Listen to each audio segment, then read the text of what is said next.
Good morning, everyone. We're going to get started because we have a long day. On behalf of the National Council of Negro Women, Queens County Section, and New Greater Bethel Ministries, I welcome you to Securing the Bag Part 2. My name is Valerie Hall, and I'll be your MC today. Just some housekeeping rules. There's exit signs. If the bathrooms are outside the door, the men's to the left and the women around the corner. Before we start, how many of you attended the session last year, Securing the Bag? Okay, great, great. So before we get started, I'd like to introduce Monica Pringle, who is the chair of our Economic Empowerment and Entrepreneurship. Monica?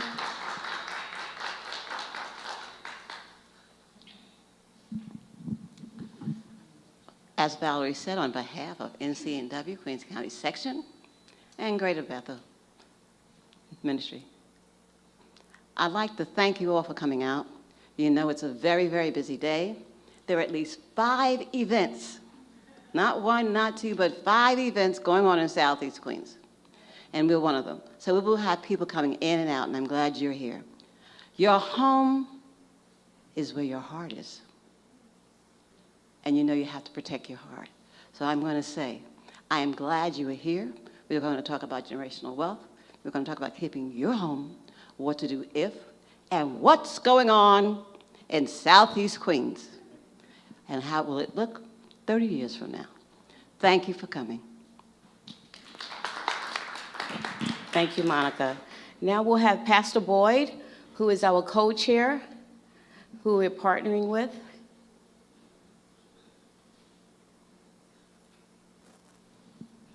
Here he goes.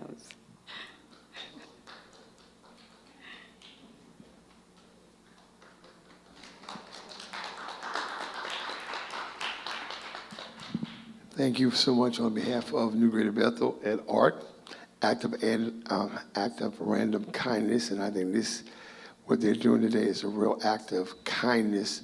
The information you're about to get today is going to blow your mind.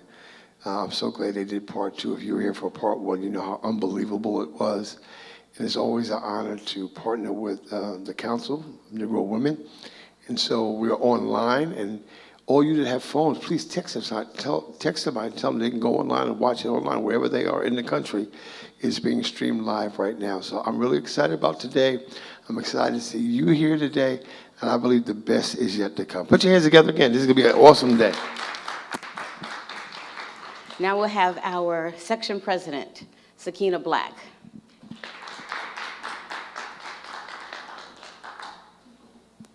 Good morning, neighbors, families, and partners. We are so happy to see you here today.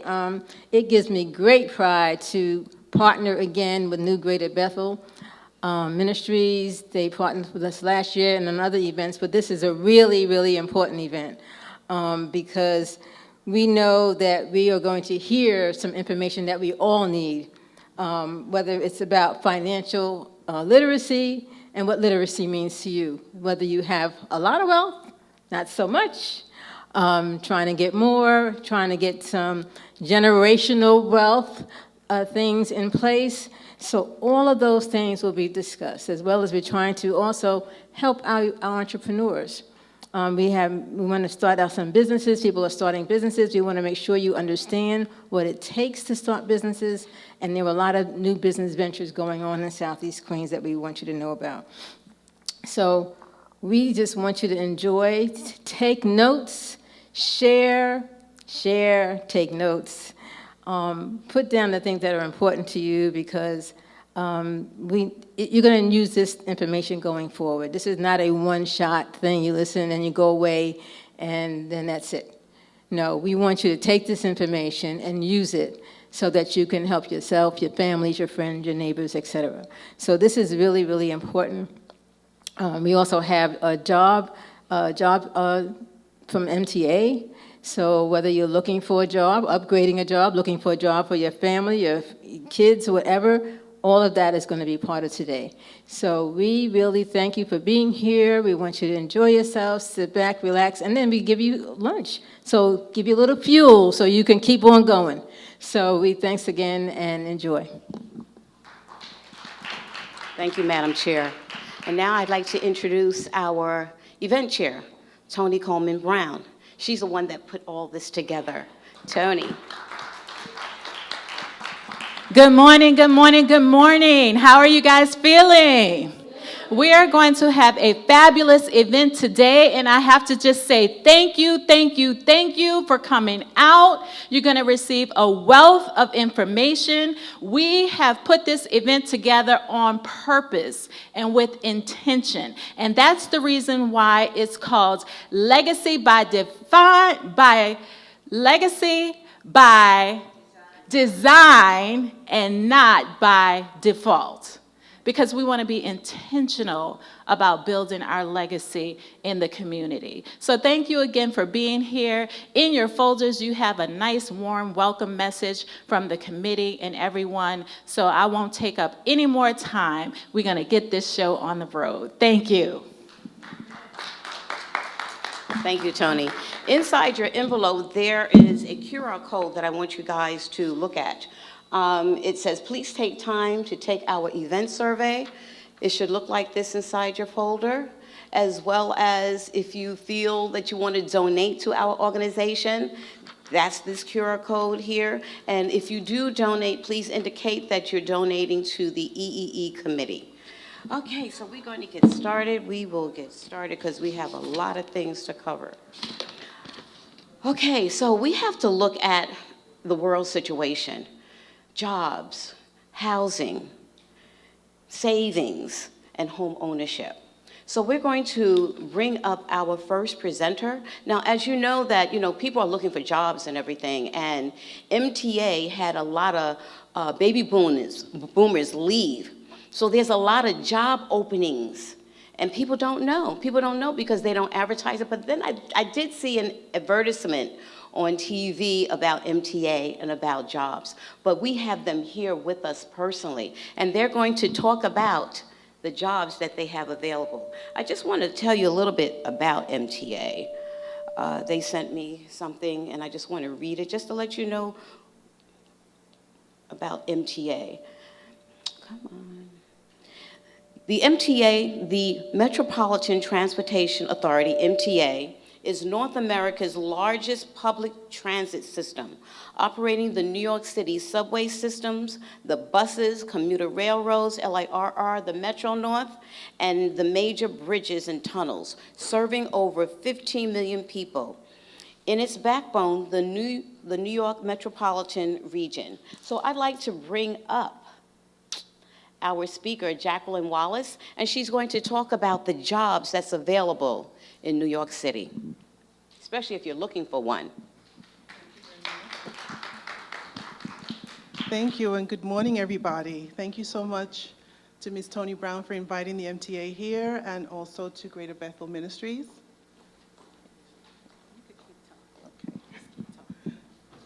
All right, so again, my name is Jacqueline Wallace, and I am one of the senior managers of emerging talent at the MTA. And what does that mean to you, right? What does emerging talent mean?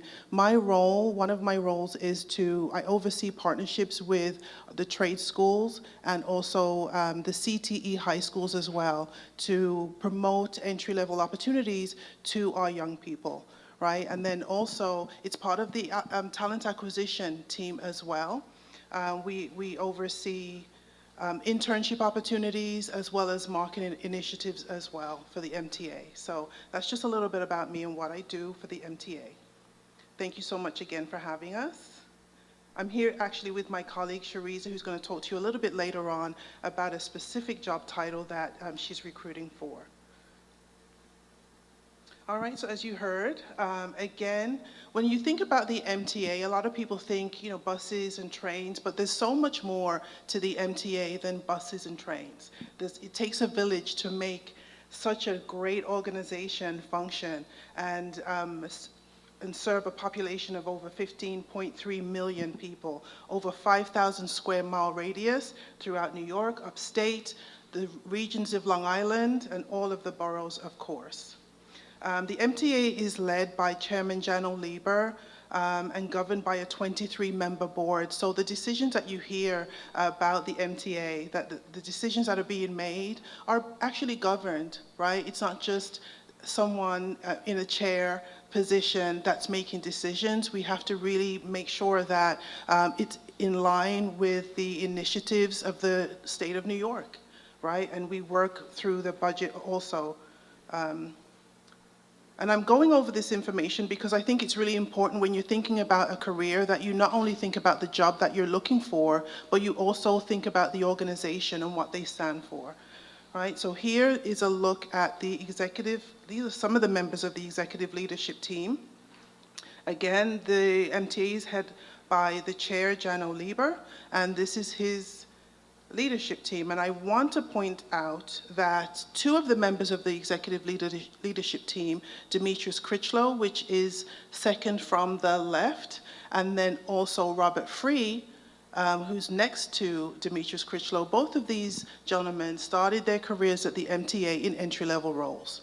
And so Demetrius Critchlow started out as an assistant signalman, and Robert Free started out as a cleaner. And that just lets anyone know who's looking for a job that you can start anywhere, and it just depends on you and your motivation, and just know that there are opportunities for advancement within the MTA. Okay. So again here, when I mentioned earlier that the MTA is so much more than just buses and trains, there are 7 different agencies that make up the MTA organization. So we have MTA headquarters, which are the support functions, bridges and tunnels, the MTA bus company, which is the express bus service, the construction and development, Long Island Railroad, Metro North Railroad, and New York City Transit. In addition, the MTA manages $1.5 trillion of assets to make sure that riders can remain safe and comfortable in public transit.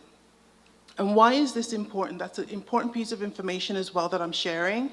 And the reason why is because the assets need to be managed, they need to be maintained, they need to be stored, and they need to be replaced. And that amounts to jobs, job opportunities throughout the entire organization. And I want to also point out, as you're jotting down your notes, careers, please jot down careers.mta.org, because that is where you will find these job opportunities that I'm going to go over on the next slide. Okay, so MTA headquarters. I'm actually a part of the MTA headquarters, the talent acquisition department. And the MTA headquarters provides services that support 7 of the MTA agencies that include some of the agencies, some of the departments, the Business Service Center, the Communications Team, Department of Diversity and Civil Rights, Finance and Audit, Government Relations, Human Resources. I'm not going to read through, and feel free at any time to just take a screenshot of these slides. But there's even real estate there, procurement. So this just gives you an idea of some of the job opportunities that are available within the MTA. It's not just bus driver or train operator. Okay. On the next slide, I'm going to review career titles. So as you're looking for career opportunities, these are just a sample of some of the opportunities that are available that you can search for on the careers website. Again, careers.mta.org. You can see here that we hire architects, engineers, project managers, data analysts, lawyers, and nurses and doctors. We have our own occupational health center as well. So anyone that you know, whether yourself or family member, friends that have a medical background and looking for careers in the medical field, know that we do have opportunities there as well. And then I'm going to ask my colleague, Shariza, just to come up momentarily to talk about an opportunity that she has available, the staff analyst series position.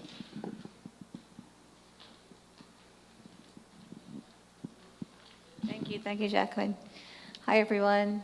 Good morning, everyone. And as Jacqueline said, my name is Shariza Bakhsh Ramroop. I am a talent acquisition specialist.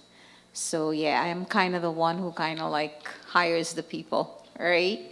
So just to share with you, one of our most famous positions that we have advertised, it's the staff analyst series, okay?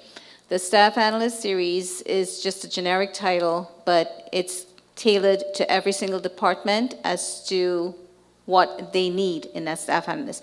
There's someone who actually has to have a bachelor's degree, a high school degree. They can have an associate's degree. It's tailored differently, okay? So to be hired for a staff analyst, right, you have a bachelor's degree, you have to have 2 years experience in the analytical world, which actually culminates of budgeting, Excel reporting, all of those things, right? You can come in here with even a high school diploma, but you have to have an related amount of experience, okay?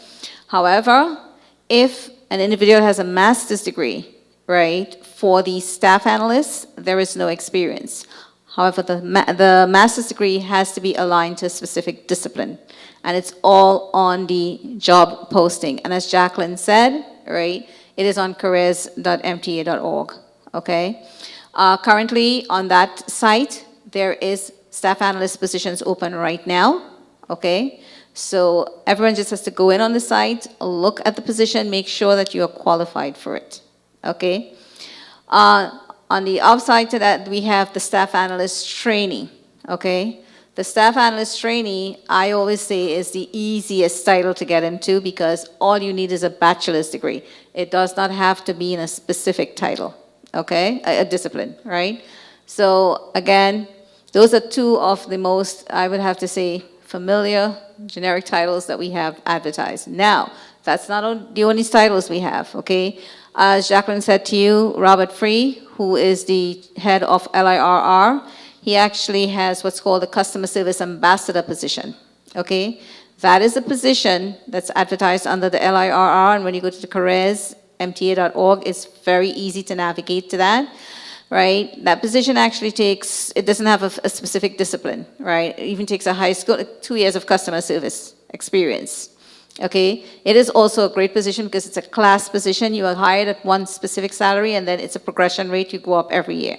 Okay. Also, there's another title called the Associate Transit Customer Service Specialist. That's also on the career site. Okay, that specific position is just 2 years of customer service and a bachelor's degree. It's not a specific, how do you call it? It's not a specific discipline, right? So. Yeah, we do have quite a lot. Now, I think the question that everybody has in their mind is, well, how do I know if I'm going to get hired, right? This is what I can share with you. When you go to the website and you look at the position, okay, and you know that you're qualified for this position, right, you want to make sure that you're qualified, and you want to make sure you read the responsibilities and discipline apart from having the education and experience, right? And then you can, apply, okay? Resumes, we have tons of recruiters in all the different agencies, and resumes are looked at all the time, okay? So those are the positions, right, that we actually do have out there. We have tons of other positions, but these are actually positions that we consider, and they're all represented positions. They're all represented by the unions, the positions that I told you. They're all represented, okay? And that is one of the biggest win that we have in the MTA. When we do hire for these positions, it is great because if you get through, you're coming into a union position. And one of the greatest unions, because every year in October, they revise the rates, okay? Just to give you a perfect example, when I started here, the staff analyst paid $60,000, the staff analyst one.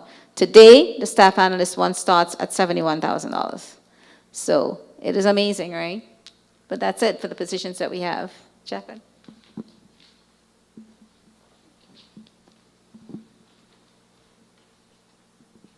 Okay, thank you so much, Shariza.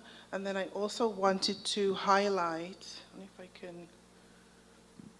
I wanted to also highlight some of the entry-level positions at New York City Transit, some of which don't have any minimum education or experience requirement.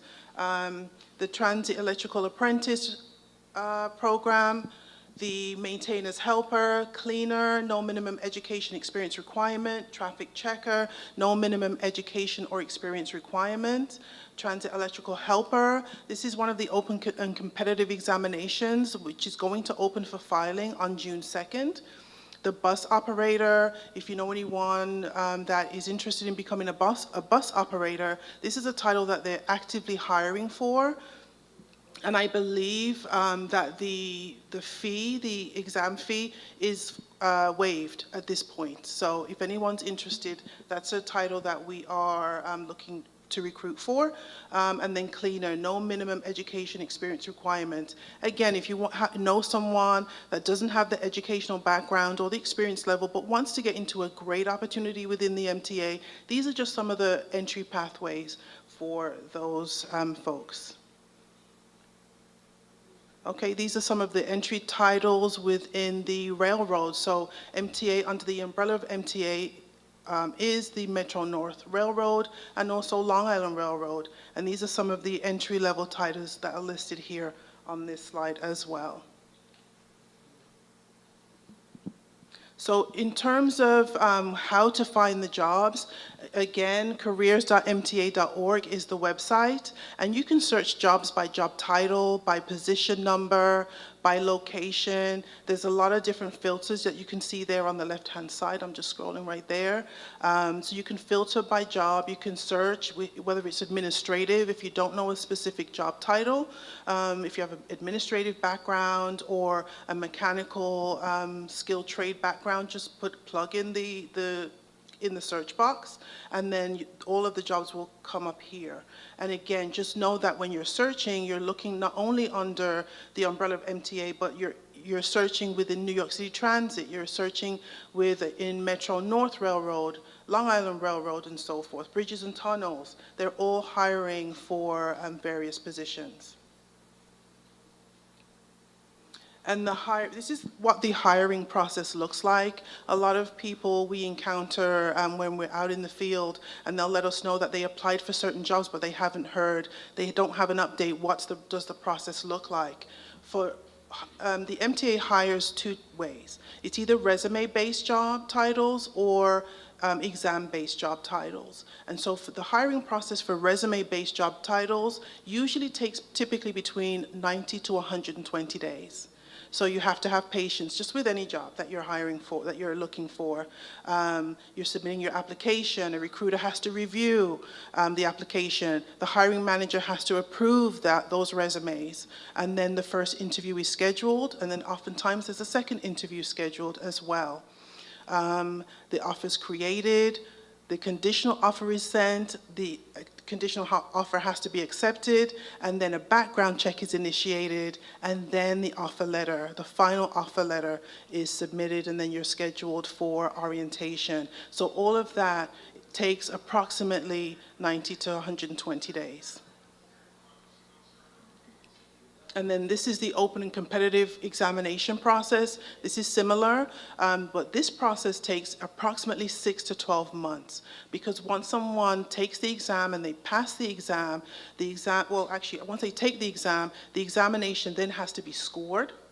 And then once it's scored, based on where you rank and how you score on the exam, then you're placed on a list and you're called based on your ranking and when jobs become available. So that process can take 6 to 12 months.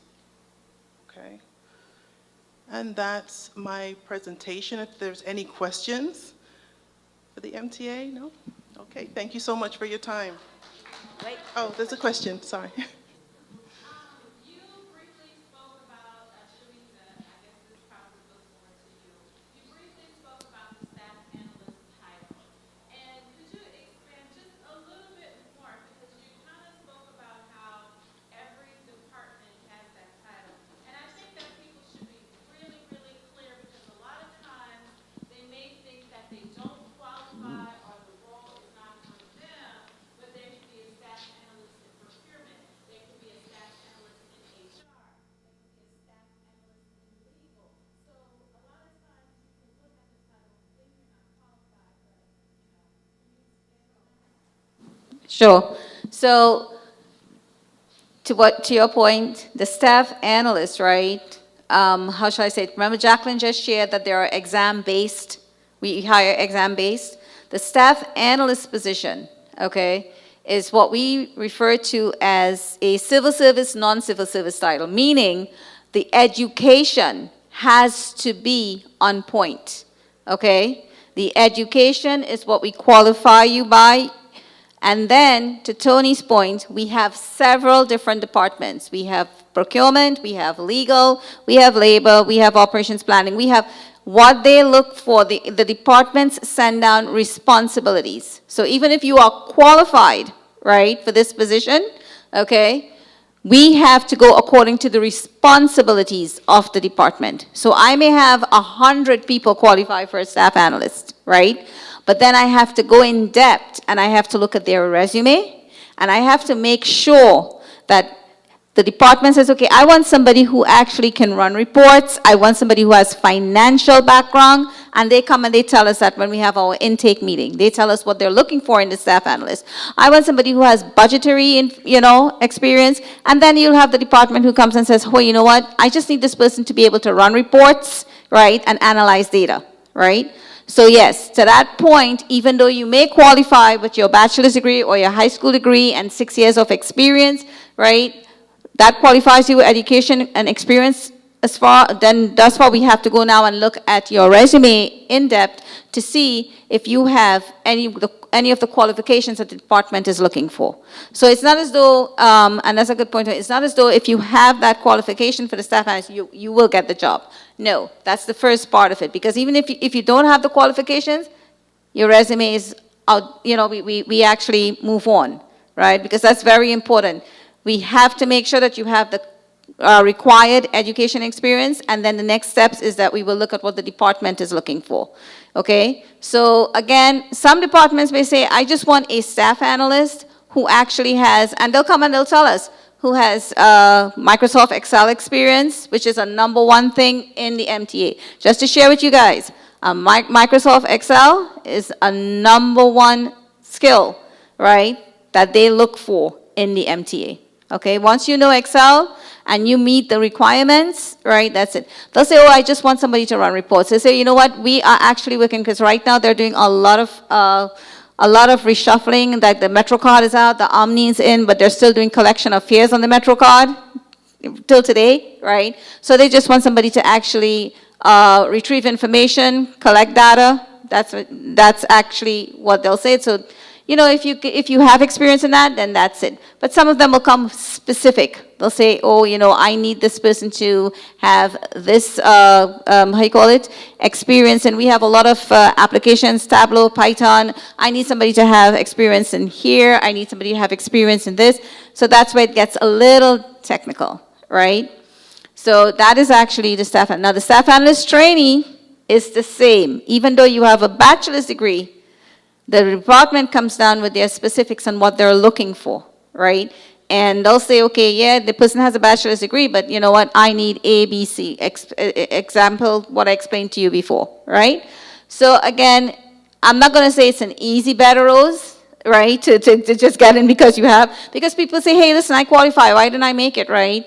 This is how. So that's why and just to share a little bit about, I'm not sure how much time I have, but just to share a little bit about the process, right?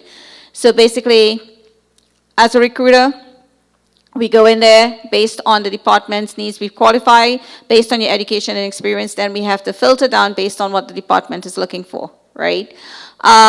It is a process because we also have to pre-screen based on the hiring manager's concerns. We have to pre-screen. Then we send over the resumes, the pre-screen resumes, over to the hiring manager, right? The hiring manager will come back and say, okay, yes, I need to see more. Okay, you know what? I need to move on with these people for the interview process, right? Then after that, we have to phone screen you, so it's a process, right? So when we actually pick someone, we are making sure, it starts from the intake meeting, we're making sure that we're sending the right person, okay? So please, it is not easy, but that's why I shared those 2 other positions with you all, the Associate Transit Customer Service Specialist, as well as the Customer Service Ambassador. Right? Those are ones, they're like the customer service ambassador for Long Island Railroad is like a class hiring, meaning they hire like 20 people at a time. Okay? So that's it. I have a question. When you say talent, is that the screening process? You had used the word talent. Our talent acquisition specialist is who I am, right? So our department, like Jacqueline said, they partner with talent acquisition, right? Talent acquisition is our department. In a nutshell, it's the recruiter, okay? It's the recruiter. We're recruiters, right? I think they're going to switch around our names back to recruiters. But yeah, talent acquisition is the first step. When you come in, when you apply, we are the first ones, okay? That's it. And I actually am a recruiter for New York City Transit, right? There's recruiters for HQ, there's recruiters for MNR, recruiters for LIRR, but talent acquisition is our department. People department, talent acquisition, right? One more question. Mm-hmm. Once you get that job, is there a career path that you guide your employees through? Definitely. So, I mean, for me, I'm just going to speak for myself, right? Like my colleagues say, I speak for myself. So for me, if I am actually recruiting someone, let's just say a simple staff analyst, right? When I pre-screen my candidate, I share with them, listen, this is a staff analyst role, this is a union role, okay? You are moving into a department, right? And you're moving into a title where there's opportunity for growth, okay? And I share the trajectory. Staff analyst 1, it goes to staff analyst 2, it goes to staff analyst, associate staff analyst. But also remember, when you come into the MTA as an employee, okay, resume-based, right? We have a terms and agreement that you sign. The terms and agreement allows you to stay in that position for 1 year. We call it a probationary period. But what we're sharing with you is a probationary period, yes, but you have to maintain your tardiness, you have to maintain your records. And at the end of 1 year, then, and only then, you can apply to another position. We don't give, how do you call it, an automatic promotion, right? You have to apply. But yes, when I speak to my candidates, I speak to them about the trajectory of a career path, right? And that's what we want. We want to retain. And I'm just going to give you guys right now, just so you know the type of recruiter I am. I've been here since 2022, September 1st. Miss Tony Brown was my recruiter, okay, at the MTA, Miss Tony Brown, okay? I am still here, but I have learned so much. When she also recruited me, that was the same trajectory path that she shared with me. I'm still here. But I am just going to share with you guys, okay, that, when I started here in 2022, I started supporting one of our core departments, operations planning. And today, I'm almost 4 years, and I've actually hired 201 people in that department, and two of them, one went to Subways, and the other one went to he wanted to be in a band. So I have a record for doing that. And I support all the New York City Transit support departments, okay? So yes, when you come to the MTA, you come to make a career, you come to grow, and we have opportunities. After 1 year, you can apply and go to any other position. You can apply for any other position. You understand? And we are a family because we also have a new system, right, that we use, an ATS system. And one of the good things we have on that is called the telemetry, where our recruiters, when we actually recruit people and they don't get selected, right, we put them in there, in that bank. So all our recruiters from our different agencies, they see it, right? So yeah, it is actually really a great place. Any other questions? That's it. Well, thank you so much. You guys were really, really great. Really, really great. And I think I might look for a job. And Tony, who knew? Who knew? I'm going to come to you. Okay, so now that we got that job, we have to think about budget and savings. A lot of us don't budget, but I did some research last night, and it says 1 out of 2 people clearly follow a budget. And then 3 out of 4 plus people at least thinking about it or using one sometimes. So I'd like to present to you JP Morgan Chase. Let me see, Regina Ganpat, and she's going to talk about budgeting and savings. Regina.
So while we get the text set up, I'm just going to say that we're closing out breakfast and we're going to transition over to lunch.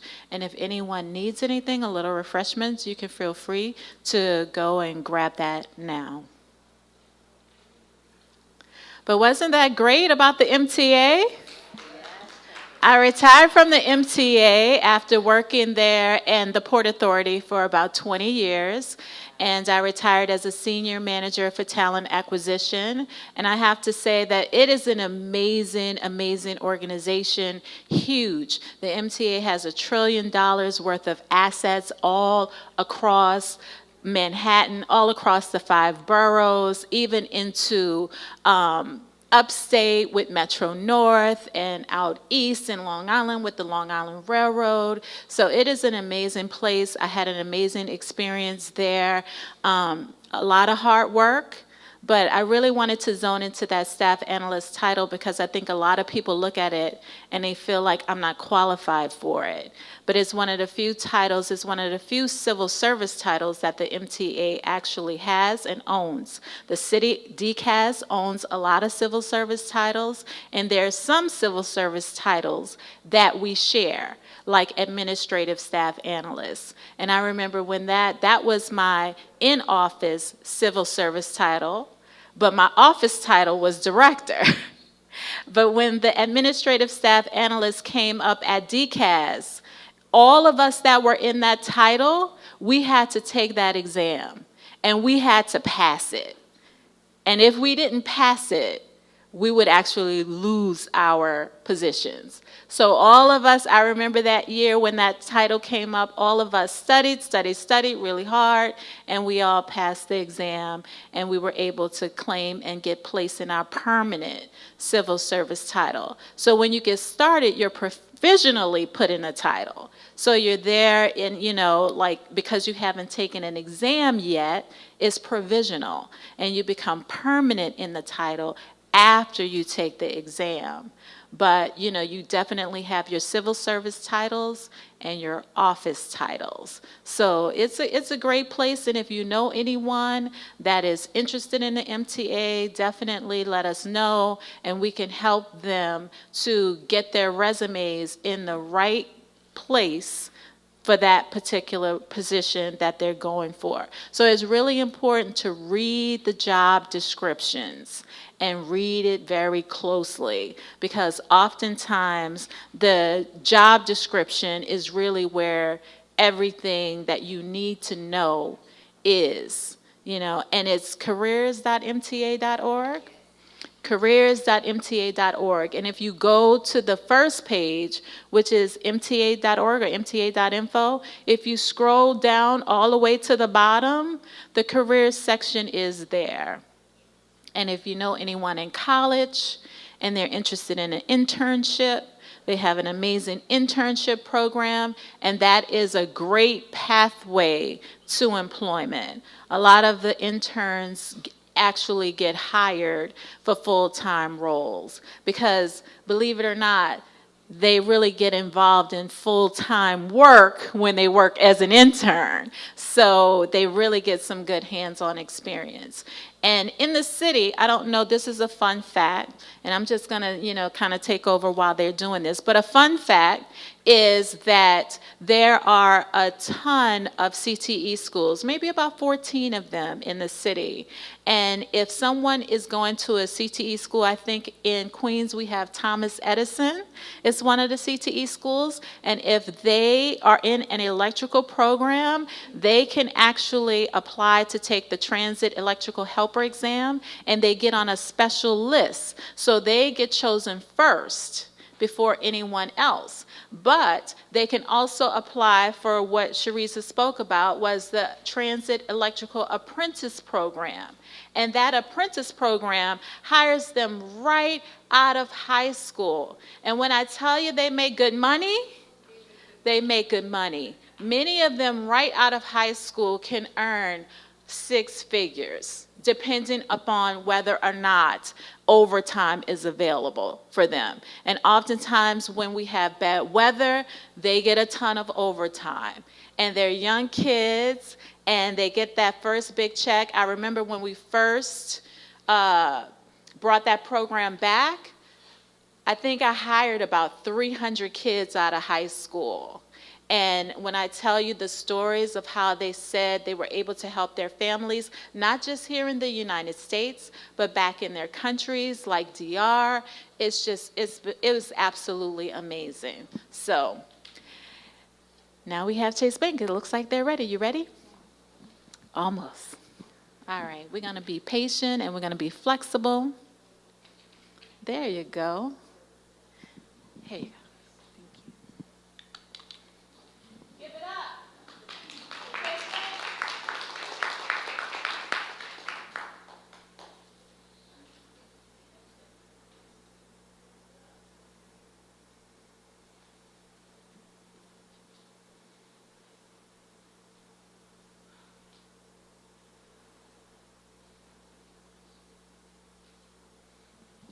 So good morning, everyone. My name is Regina Ganpat. I work for JP Morgan Chase.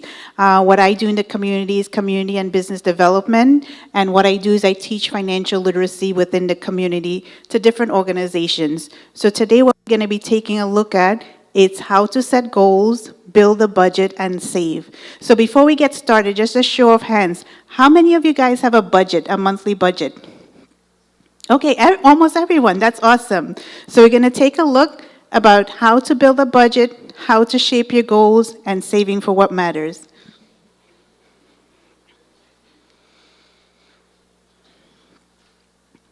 So when you think about budgeting, when you think about your goals, when you think about savings, the first thing you want to do is finding your values. And when we think about finding your values are what is important to you, whether it's something personal, something financial. That's the first thing you want to think about when you think about your goals. So does anyone want to share something that's valuable to you right now, maybe financially, that you're working on? Anyone?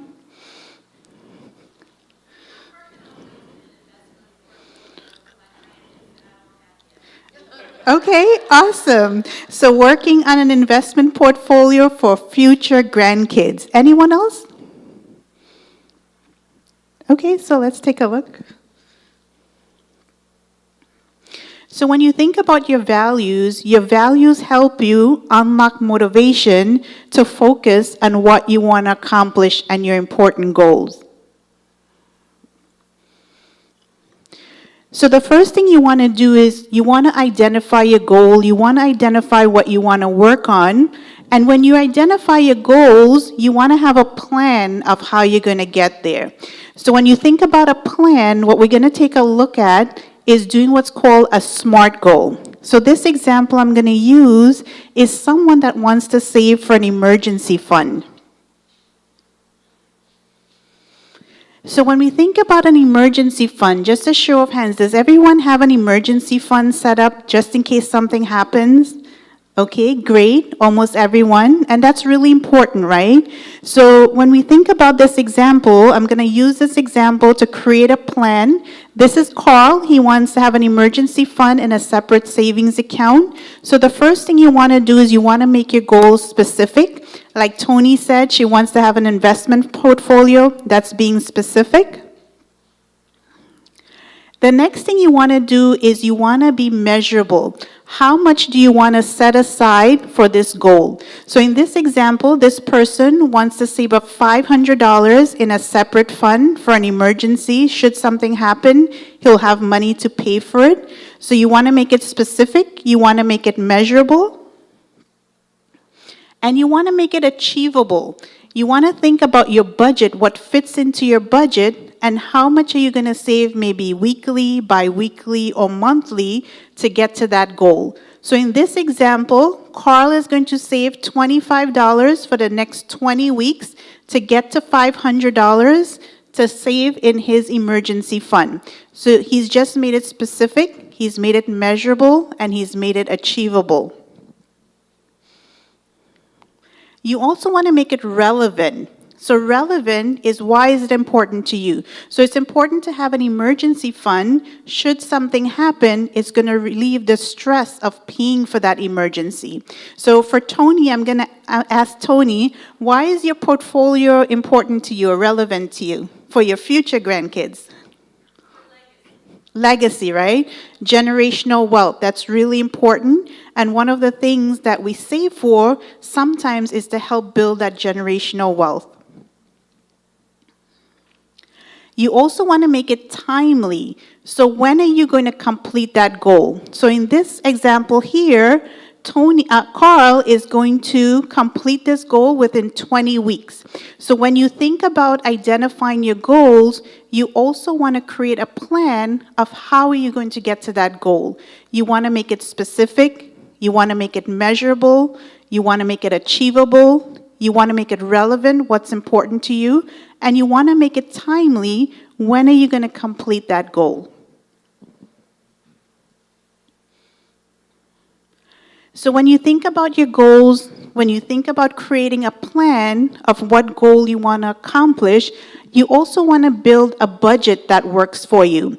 So when you think about your goals, you want to tie into your budget, how much are you going to save that's part of your budget as well.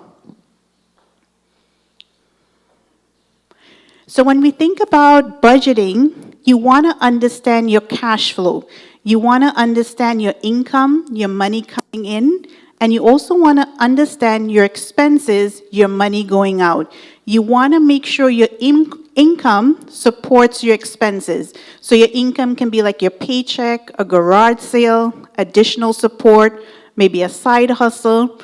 Your expenses is like your groceries, your fund, mortgage, rent, car, transportation, monthly savings, and also child expenses. So I just wanted to ask, at the end of the month, does everyone take a look at their expenses, where they spent their money, their income? Okay, I see a few hands. Okay, so we'll talk a little bit about that as well, really managing your expenses.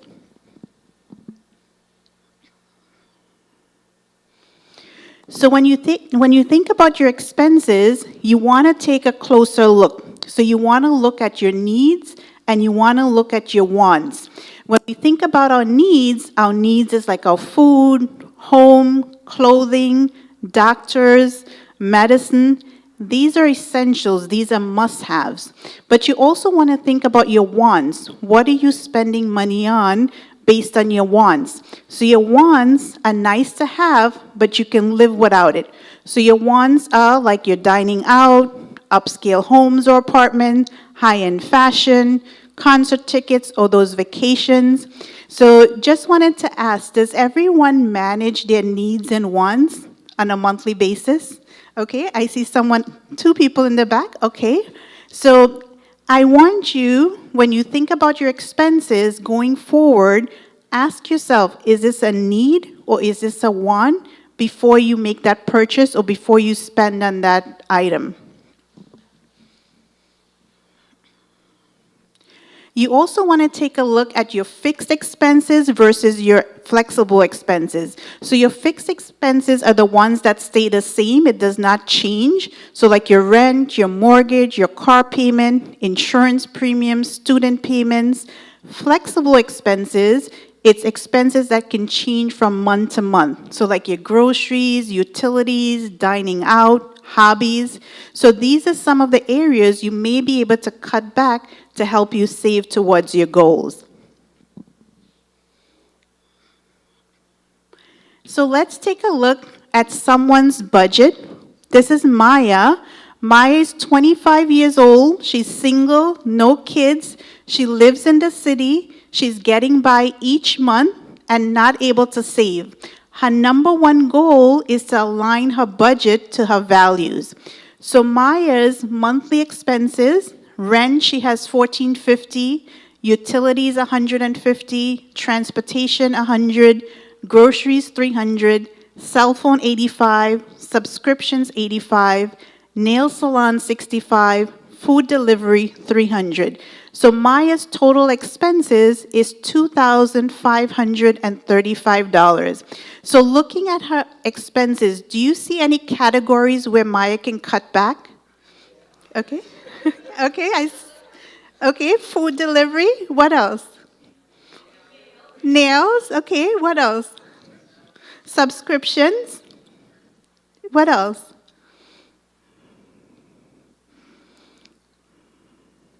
So let's take a look where Maya actually did her cutbacks on. Yeah, cell phone as well. So Maya, she's cutting back on transportation. She's getting some type of transit benefit. She's going to bring groceries down to $250. She's going to look for some bargains. And notice she's just bringing it down a little bit. She's not cutting it out completely. Cell phone, she's going to look for another plan. She's going to bring it down to $50. Subscription, she's going to bring it down to $55 by canceling some of those unused subscriptions. Nails, she's going to bring it down to $5. She's going to do it at home. I don't know about that, ladies, but I need my nails done at the salon. Oh, you did your nails? Okay. Okay, so you can save at home, doing nails at home. She's bringing it down to $5. Food delivery, she's going to cut it in half. She's going to bring it to $150. So Maya is bringing her expenses down to $2,200 from $2,535. So her total savings after doing these cutbacks, she's now saving $335 a month. That's a lot, right? That's a lot. Think about that for the year. That's about, what, $3,600 for the year. With an extra $3,600, what can you guys do? A lot of things, right? Maybe save towards that portfolio, save towards your children's education, save towards retirement, save towards buying a home. But this exercise is really to help everyone become aware of when you think about saving every month, you don't have to completely eliminate everything. Just take a look at your expenses and see where you can make cutbacks in different categories to overall have some type of savings. So before Maya budgeted, her income was $2,600. Her expenses was $2,535. She had only $65 left over.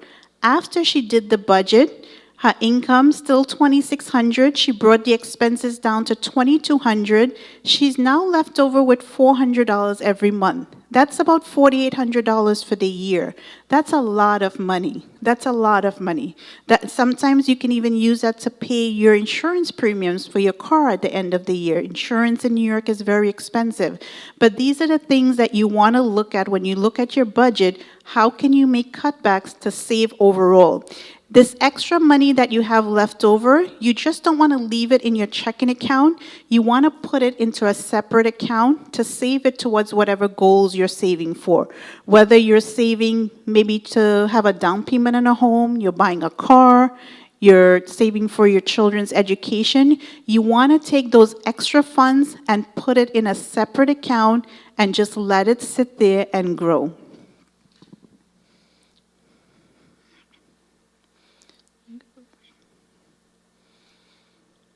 So let's just do a knowledge checkpoint. So when you think about your monthly car payment, is that a fixed expense or flexible? Fixed. When you think about your streaming service, is that fixed or flexible? Flexible. How about medicine? Okay, fixed or flexible, it's a need or essential. How about gym membership? Okay, I hear fixed, flexible, yes. So it's a want. Some people think it's a want. Some people think it's a non-essential. I think it's something that we should have within our lifestyle. So when you think about your expenses, this is how you want to categorize your expenses, and this is how you want to look at different categories to see where you can save month over month. So when you think about your budget, you want to look at your income after taxes, you want to minus your bills, you want to minus your savings goals, your flexible expenses, and that's your budget results. One of the things I want to emphasize here is when you create your budget, you also want to tie into your budget your savings goals. And when you think about your savings goals, just like you pay your utility bills or your rent, you also want to pay yourself first. So at the end of the month or biweekly, every paycheck, you want to set aside a certain amount you want to pay yourself as part of your budget to make sure you're saving towards your goals. And you can start small. Start with $50 every paycheck and then move up to $100. And that will help you create the behavior of saving. So we also have different types of budgeting tools at Chase. There's a QR code here that can help you do a budget. And we also have spending planners that can help you track your spending. So when you think about your budget, you want to stick to your plan. You want to consider using a spending account. You also want to maybe set up automatic savings. Automatic savings is you can have your bank set up a certain amount, transfer it from your checking account to your savings account every time you get paid to help you save. So if you know part of your budget is saving $50 every paycheck, you can ask the bank to automatically set that up every time that paycheck comes into the checking account, transfer over $50 to my savings account. You want to continue to track your expenses on a monthly basis. At the end of the month, take your bank statement and look at all of your expenses. Look at your expenses. Did you spend it on a need? Did you spend it on a want? Was it a flexible expense or was it a fixed expense? And that is where you can look at, well, if it was a want, I still want to have a want. I want to have a balance in life, but maybe you can cut it back a little bit and that extra money, send it to your savings account.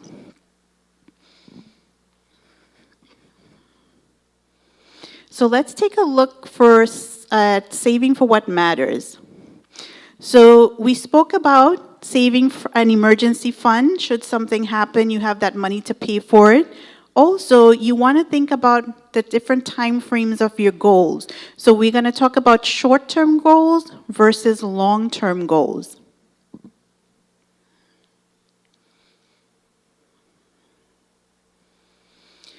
So short-term goals is anything you want to do within 1 year to 5 years. And for a short-term goal, you can save that into a regular savings account or a high-yield savings account, or maybe even a CD or a certificate of deposit. So a CD is like you have a lump sum of money, you're not going to be using it very soon. You can put it into a CD, it's locked in for a certain period of time, and the bank gives you a little bit more interest on that account. The high yield savings as well, it works like a savings account, but it gives you a little bit more interest on that account.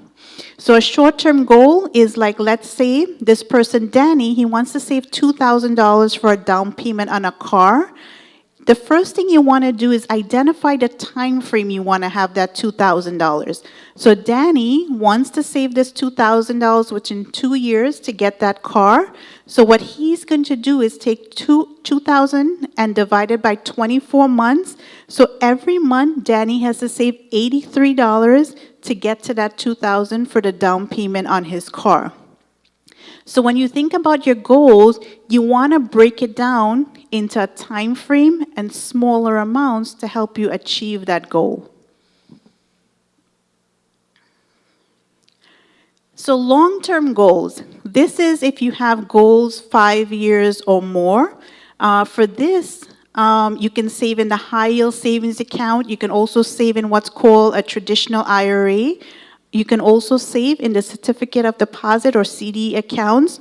So this example of a long-term goal, it's Leah. She wants to save up $28,000 for a down payment on a home. So when you think about $28,000, it's a lot, right?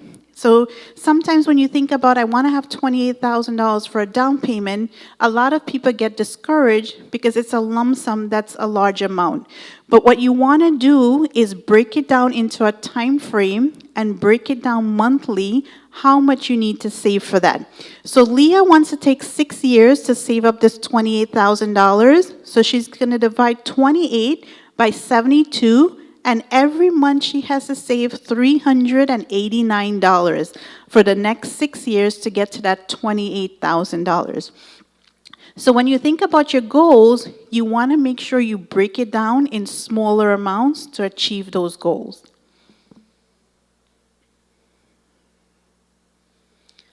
So let's take a look how small changes make a big difference. And this is my favorite part because the first time I saw this, I was taken aback. So when you think about the different categories, we're going to look at if you spend $1 less a day, how will that make a difference? If you spend $5 less a day, what will that do? And $10 less a day. So let's say you spend $1 less a day. In 1 year, you'll have $365. In 5 years, about $1,800. In 10 years, about $3,600. If you spend $5 less a day, in 1 year, that's about $1,800. In 5 years, about $9,000. In 10 years, about $18,000. If you spend $10 less a day, 1 year, that's $3,600. 5 years, $18,000. 10 years, about $36,000. Does anyone think that spending a little less a day can add up to that much? Okay. I never thought about it. So when we think about starting, when we think about spending $1 less a day, what can we spend $1 less a day?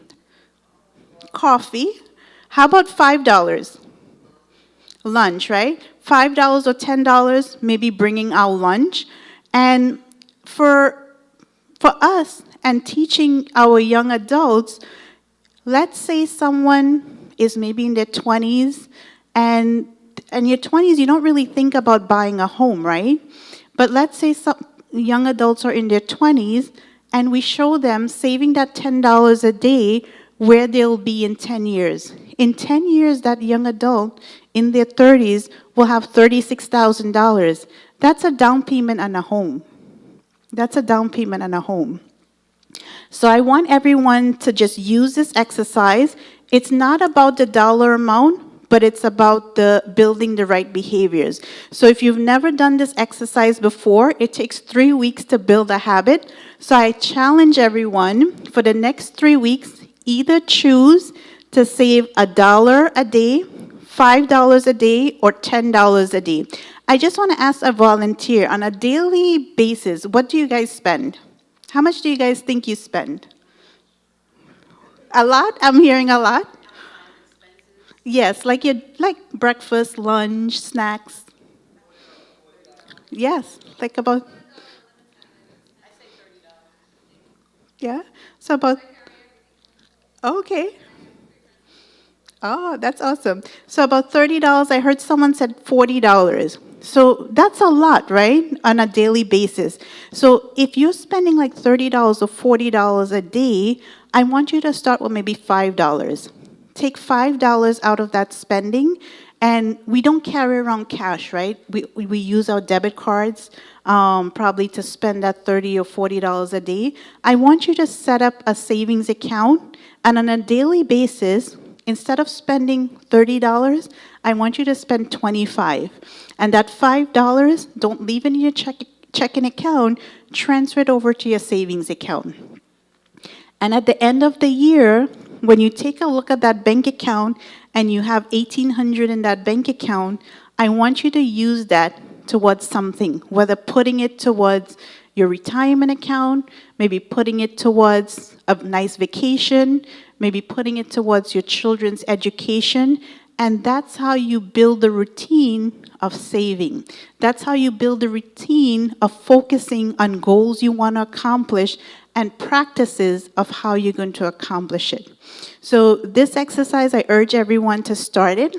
Just to build the routine, what you can do is start with $1.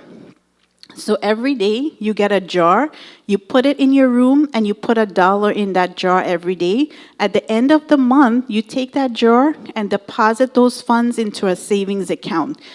It's not about the dollar, it's about building that routine to help you save. So I'll stop there for now and open it up for questions. Any questions? Okay.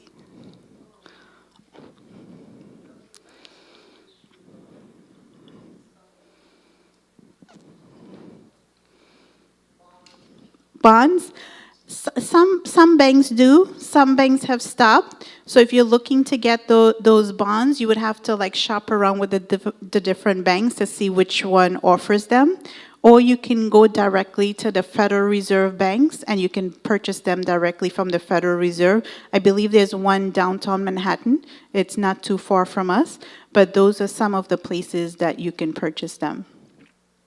Okay, so today what we went over finding your values, what's important to you. We went over identifying goals you want to work on.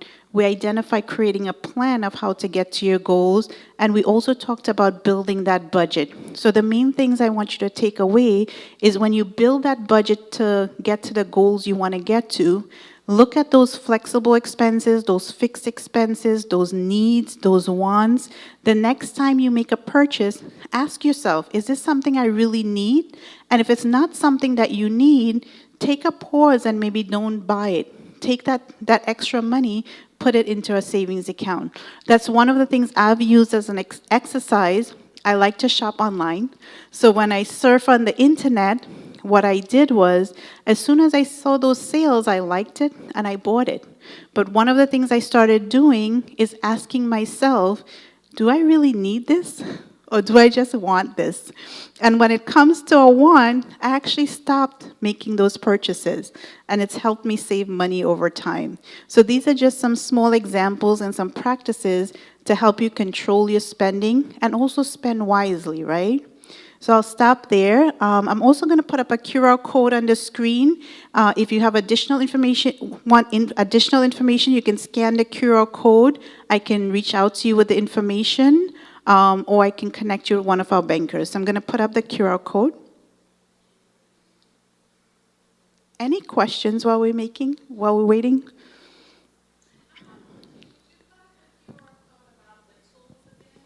Yes, absolutely.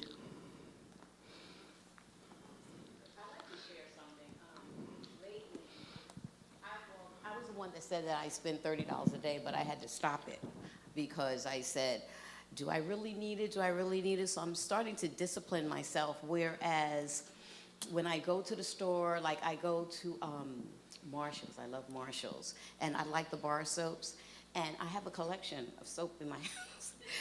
And I'll see the soap, and I said, do I really need it? Do I really need it? So I just bypass it. So I think twice about when I buy things because I said, do I really, really need it? And I really don't. So thank you for sharing that. My pleasure. And this is a great exercise, right? Really looking at those needs or wants. There's a question in the back. When I was working, every time I got a raise, I would take that raise and apply it to the savings. Yes. Because I was already living on, The a set amount. yes. So that little bit of a raise every week, I didn't miss it. Yes, that's a great exercise, right? Usually when we get those raises, we end up spending more. But when you get that raise, just pretend you don't have it and save it. Okay, there's a question in the back. Good afternoon. To piggyback off of what Ms. Valerie just stated, as far as controlling your spending, like you said, you have a tendency to do online shopping. Once you put that item in your shopping cart, sleep on it. Yes. When you wake up the next day, you realize it's not mandatory. Yes, that's a great idea, and I've done that. And then when I came back to that shopping cart, I actually emptied it. So that's a great practice. Yes, they remind you. Yes. I purchased a Brita water filter because I drink like a gallon of water a day, so I would buy the water, which is pricey, and now I switched over to a stainless steel half gallon water bottle, and with the Brita water filter I pour it in every day, And so I was able to save like $80 a month. Wow, okay. Buying so much water. Yes. And yeah, that helped my budget a lot. Yes, and I urge you that extra $80, don't just leave it in that checking account. Take it and put it into a savings account and save it towards one of your goals. So great questions. I hope this was helpful. I hope there were some good takeaways. And I hope that if you have any questions, scan the QR code. I can reach out and answer the questions. So thank you, everyone. Thank you so much. That's so important because we need to save money all the time because in this economy with gas going up, insurance going up, taxes going up, we need to save every dime that we can get. So thank you so much. Give her another round of applause, please. Okay, we're going to our next segment. Okay. We're going to our housing forum panel discussion. You know, I was thinking about the speakers, and we have first-time home buyers, lenders, predatory lending and deed theft, new economic, abolished tax liens. But I was just looking at some statistics about housing.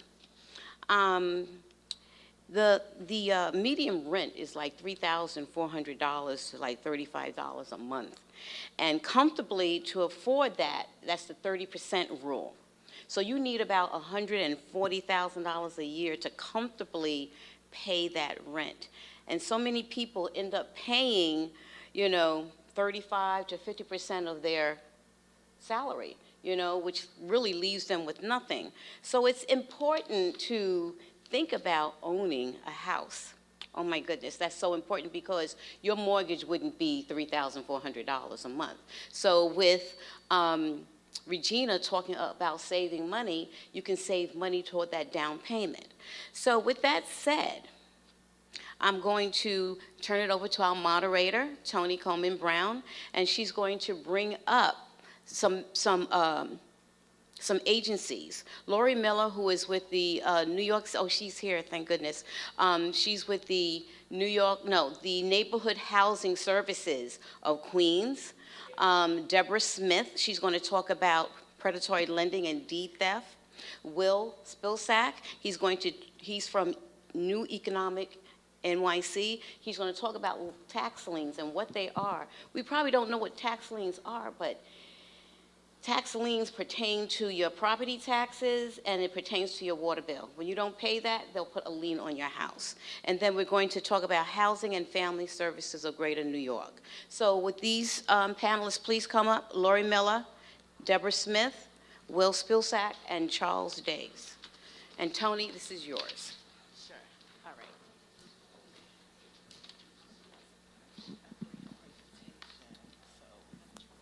You have it. Thank you. How are you? Let me see. You want Reggie to come back? Yeah. Here he comes.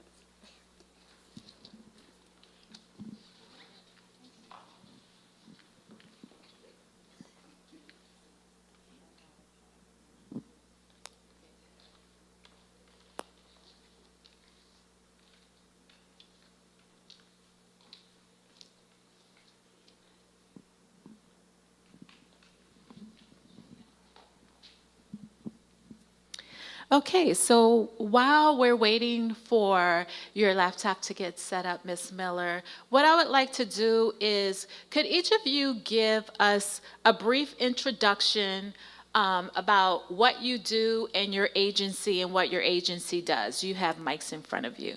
We'll start with you, Mr. Spacek. Is this on? Okay, yes. Hi, everyone. Thank you so much for inviting me here today. My name is Will Spizak. I'm a senior policy strategist at New Economy Project. We are a citywide organization that works with community groups around the 5 boroughs to build a new economy that works for all New Yorkers based on principles of cooperation, racial and economic justice, and ecological sustainability. How we do that is through what we call a fight and build strategy, where we fight against predatory practices in the economy. We have a team of attorneys that help New Yorkers that are being harassed by predatory debt collectors, that are being preyed on by deed theft participants in the economy, all kinds of illegal wage garnishment that goes on, things like that. But while we know that that's important, we know that fighting against things can't really build the economy that we want to see on its own. So we also work to build out new institutions that are rooted in the principles that we want to see, like cooperation and racial justice. So we help local groups build things like community land trusts, which I'll talk a little bit more about momentarily, community development credit unions, worker cooperatives, and other institutions that are rooted in community wealth building. So I'll pause there and elaborate more later. Good morning, everyone. My name is Charles Dass. I'm the Deputy Director of Housing and Family Services of Greater New York. We're a HUD housing counseling agency. We do a lot of work with homeowners, all aspects of home ownership. We also have another division that works with landlord tenants, and we're a citywide organization. I have been in the Queens County Supreme Court advocating for homeowners in foreclosure for the past 15 years. So I do have some great stories to share about that. Not so great because they're in foreclosure, but some great saving stories. And I will turn the mic over to Ms. Hi, I'm Lori Miller. I'm the Executive Director of Neighborhood Housing Services of Jamaica. We have been serving Southeastern Queens since 1974. Got our start helping homeowners, who had repairs done and didn't necessarily know how to take care of them. The story that I was told when I first came to the organization was we had put in a new kitchen for someone, new counter, and they didn't realize they couldn't put a hot pot on that counter, and they burned it. So we had a home improvement loan and grant program. We are an intermediary for the Affordable Housing Corporation, which is a New York State agency, and they offer home improvement grants, up to $40,000, but it actually works out to be about $36,000. And there are other agencies throughout the city that do this. We have a first-time home buyers program. Every month we do a workshop, a virtual workshop where we just kind of go through the process, and actually that's what I'm going to kind of go through today. We also work, as you do, with homeowners who are in distress, so people who have missed mortgage payments, so they're delinquent in their mortgage payments. Sometimes they actually, have gotten notice from the bank that, the foreclosure action has started. We are funded through the Attorney General's Office for the Homeowner Protection Program. We refer to it as HOP. And what we, want people to know is, if you, are in danger of foreclosure, it's not necessary to go out there and pay thousands of dollars. People come to us after paying thousands of dollars to these so-called rescue agencies who cannot guarantee them an outcome, and neither can we, but we can do everything we possibly can. We do the housing piece of it. If someone needs legal representation, there are nonprofit legal services agencies out there that we refer them to. We don't do a lot with tenants, but we are a housing ambassador. The city's housing agency is HPD, Housing Preservation and Development, and we're housing ambassadors. So anyone who's interested in registering for the lottery, the app is called Housing Connect, and it's affordable housing. We can help people if they have difficulty registering for that. And so it's, kind of all around assistance. We tell people if it's something that we don't actually do, still, if you don't know where to go, come to us and we'll find out where you need to be directed and we'll make the referral. Great, thank you so much.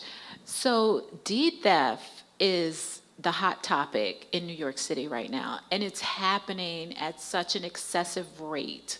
Can you talk about what is going on with that, and how can someone, protect themselves from deed theft, and what are some of the major ways that predators are stealing people's deeds?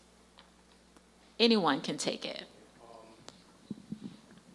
All right, so can you repeat the last question about deed theft? I think I'll start with that one. Yeah, how can people protect themselves from it? Okay, so first and foremost, I'm going to say that the New York City has a system that records everybody's property records named ACRIS. You can go to ACRIS and sign up for a notification to see if somebody's recorded something against your property. Definitely do that. But also, please, check ACRIS once a year. Make sure that nobody's recorded anything fraudulent against your property. Look at your property tax bill. Make sure the correct names appearing on your property tax bill and the correct names appearing on your water bill. Could you spell that? ACRIS, ACRIS. Thank you. And I just wanted to add that one of the things that we see is it's not, there are investors out there, you know, and the bad actors, but you'd be surprised at how often this happens. It's initiated by neighbors, you know, particularly with seniors. They know that there's a senior and maybe their kids don't come around, and these people befriend them. We had a situation where some new people moved onto the block. They befriended this 90-something-year-old lady. Next thing you know, they own her house, and they were taking her out of her house and taking her to the police station because, you know, she had nowhere to go. So these are the people, you know, these are the people to be wary of. So we also say, you know, when people say, "Am I my brother's keeper?" We do need to be our brothers and sisters' keepers. You know, look out for your neighbors. Wow. You want to add? Yeah, so I think everybody find this interesting. I recently worked on a case where a homeowner that took out a mortgage was paying the mortgage and paid off the mortgage. They received a foreclosure notice. They had no idea what this loan was about. When I went back through the property records, what had happened was the corporation selling the house never recorded the deed for the first sale. And they did it on purpose so that they could sell the house to somebody else. So because the deed wasn't recorded in the first place, it wasn't caught in the title search. And so that case is active in the Supreme Court of Queens right now, and that homeowner, unfortunately, is fighting a bank for a loan that they have no knowledge of anything about. Wow. That is really, really scary. And I mean, and what you said is really scary as well, because it seems like all neighbors aren't neighborly. So you have to really watch out and protect yourself. So let's talk a little bit about tax liens. And how are people losing their homes to tax liens, and how could this be prevented? Yeah, so maybe just to back up a little bit, make sure everyone is familiar with what a tax lien is and how it works in New York City. Everyone who is a property owner has to pay their property taxes. And this is typically done if you have a mortgage, right? It may be done through the mortgage servicer. There's escrow account set up to pay the taxes. In many cases, if you don't have a mortgage, particularly if you're maybe a longer-term resident and you've paid off your mortgage, there are other ways to make sure you're paying that tax bill quarterly, particularly, or something along those lines. But in many cases, property owners do either forget or fall behind on their taxes. And after reaching a certain threshold, the city may put a lien on your property, which means that they seek to collect the arrears on the taxes that are owed. And this is typically in property taxes, but it could also apply to things like water bills. And then at some point, typically what the city has done since the 90s, since the Giuliani administration, is to sell the lien, if it reaches a certain threshold, to what's called the tax lien trust. The tax lien trust is an investor-backed trust that is essentially a debt collector, if you want to put it in layman's terms. They buy the liens from the city, usually at about 60 to 70 cents on the dollar, right? So they're paying a discounted price for the lien itself, for the arrears. And then they package them into bonds that they then sell to their investors, which act on the debt to try and collect it. The thing that could be very troubling is that in addition to the interest that you've already accumulated that you owe to the city, the trust can add additional fees and interest on top of that. So many cases, that we've seen in the past, the liens themselves can really kind of spiral out of control, and you can end up owing a lot of money if you're not aware. The city historically has also been very bad at informing people that they're on the tax lien sale list, that the liens on their homes are going to be sold to this trust.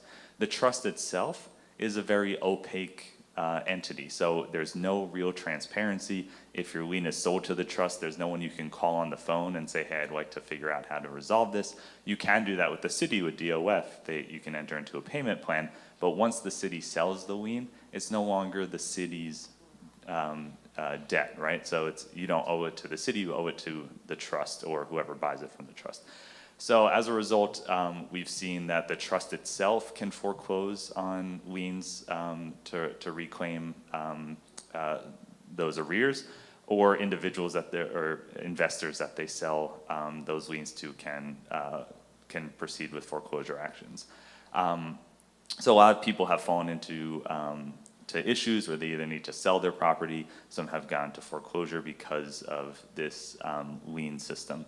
I do just want to note that there has been a very active campaign that our organization and many others have been a part of to reform this process and actually outright abolish the current tax lien sale system, because unfortunately this system has not affected all New Yorkers equally. If you look at a map of where tax liens are concentrated and weigh it over a map of where black homeowners are, you'll see that there's a direct correlation, that these practices by the city have directly negatively impacted primarily black homeowner communities in Southeast Queens, in Eastern Brooklyn, and the North Bronx. And this is not a coincidence, right? This is where a lot of predatory practices often take place, and the city has just amplified some of those effects through the tax lien sale.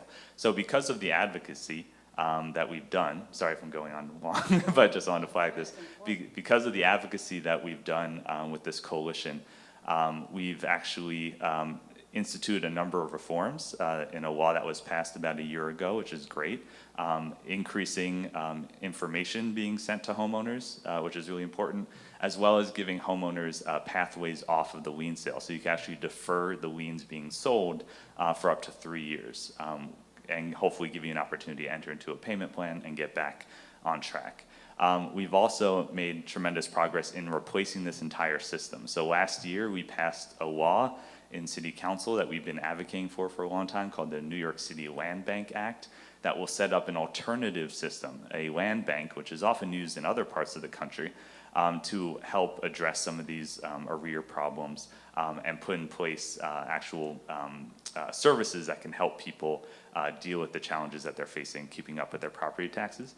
And then lastly, I'll mention that we had advocated to, at the time, candidate Mamdani, that if he were to be elected, that he should not go through with a 2026 lien sale. And he has committed to that promise as a candidate and is living up to it right now. And he has promised not to do a lien sale in 2026 because of the advocacy we've done. So we are hopefully on the right path to correcting this. That's awesome. One of the things that you mentioned was there's a threshold. There's a threshold for property taxes and there's a threshold for water bills. Do you know what those threshold amounts are? I can't recall off the top of my head. Laura, do you remember by any chance? Yeah. I could definitely look that up and send it out if that's helpful. Something else that gets, that will place you on the tax lien sale list are what they call emergency repairs. So let's say you have a water main that's, water's leaking out into the street, and if the city, comes, they're going to give you that, 3-day notice that says fix it, and then they will fix it. And when they fix it, they're going to then put a lien on your property for that. And, as Will said, when it comes to property taxes, there are a number. This last tax lien sale, there was actually an initiative that NHS of Jamaica participated in where we did outreach to those folks who were on the list. And for years, we have asked, we've asked the city to give us the list, as soon as, at 30 days. We would always get the list and be asked to call people. when they were 30 days away from it. We want to, let us know when they're 90 days away from it, so people have, options. They can get the money together, they can ask relatives, they can find out what the various payment plans are. And there were a number of things that could get you off the list. If you were a senior and you got a senior exemption, just different things that people need to know about. And what we're doing today is what's also really important, just letting people know that there are options. That's awesome. Thank you for that information. I want to pivot a little bit to foreclosures because I specifically had someone call me last night and they really wanted some information about that. What can people do once they, because a lot of people, they suffer in silence, right? They're going through something in their personal life. They could be your church member, they could be your coworker, and they just fell on hard times and they weren't able to pay their mortgage anymore. And they're in the foreclosure process. And they want to know how to get out, but they don't know what the first steps they should take. Can you talk about that? What are some of the first steps that they should take when they get into this situation? How many people in this room are familiar with HUD certified counselors? Okay. All right, so I think that HUD certified counselors are like housing's greatest secret. So the first thing you should do when you find yourself in a housing situation is contact NHS of Jamaica, Housing and Family Services, New Economy Project. If there's money available, we know where the money is. We are well-trained in all loss mitigation programs. We have backgrounds in math. We know what we're doing. So definitely contact your local housing counseling agency, deal with a HUD-certified counselor, but also know what kind of loan you have. Do you have a Fannie Mae loan? Do you have a Freddie Mac loan? Do you have an FHA loan, a VA loan? Because there are loss mitigation programs that are very specific to government-backed loans. Anybody want to add anything to that? Yeah, I definitely want to echo the importance of HUD-certified counseling agencies, so definitely reach out to the closest one to you, and NHS in Jamaica is a great example. I think one thing to also mention is don't wait until you're facing foreclosure and pre-foreclosure to reach out. HUD housing counseling agencies are also very valuable in the pre-purchase process when you're becoming a homeowner for the first time, or even if you've been a homeowner before and it's been a long time and you're preparing to buy again. Definitely recommend reaching out to get pre-purchase counseling as well.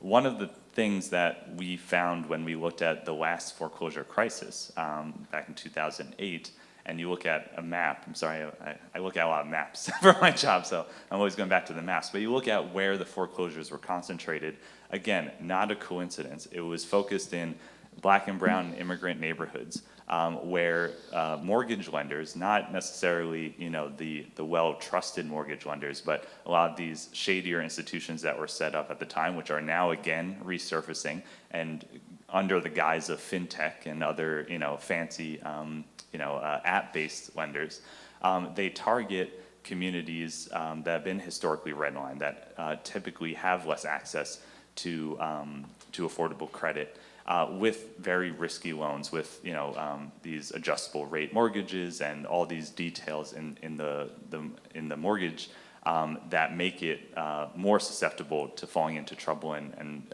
ending up in foreclosure later on.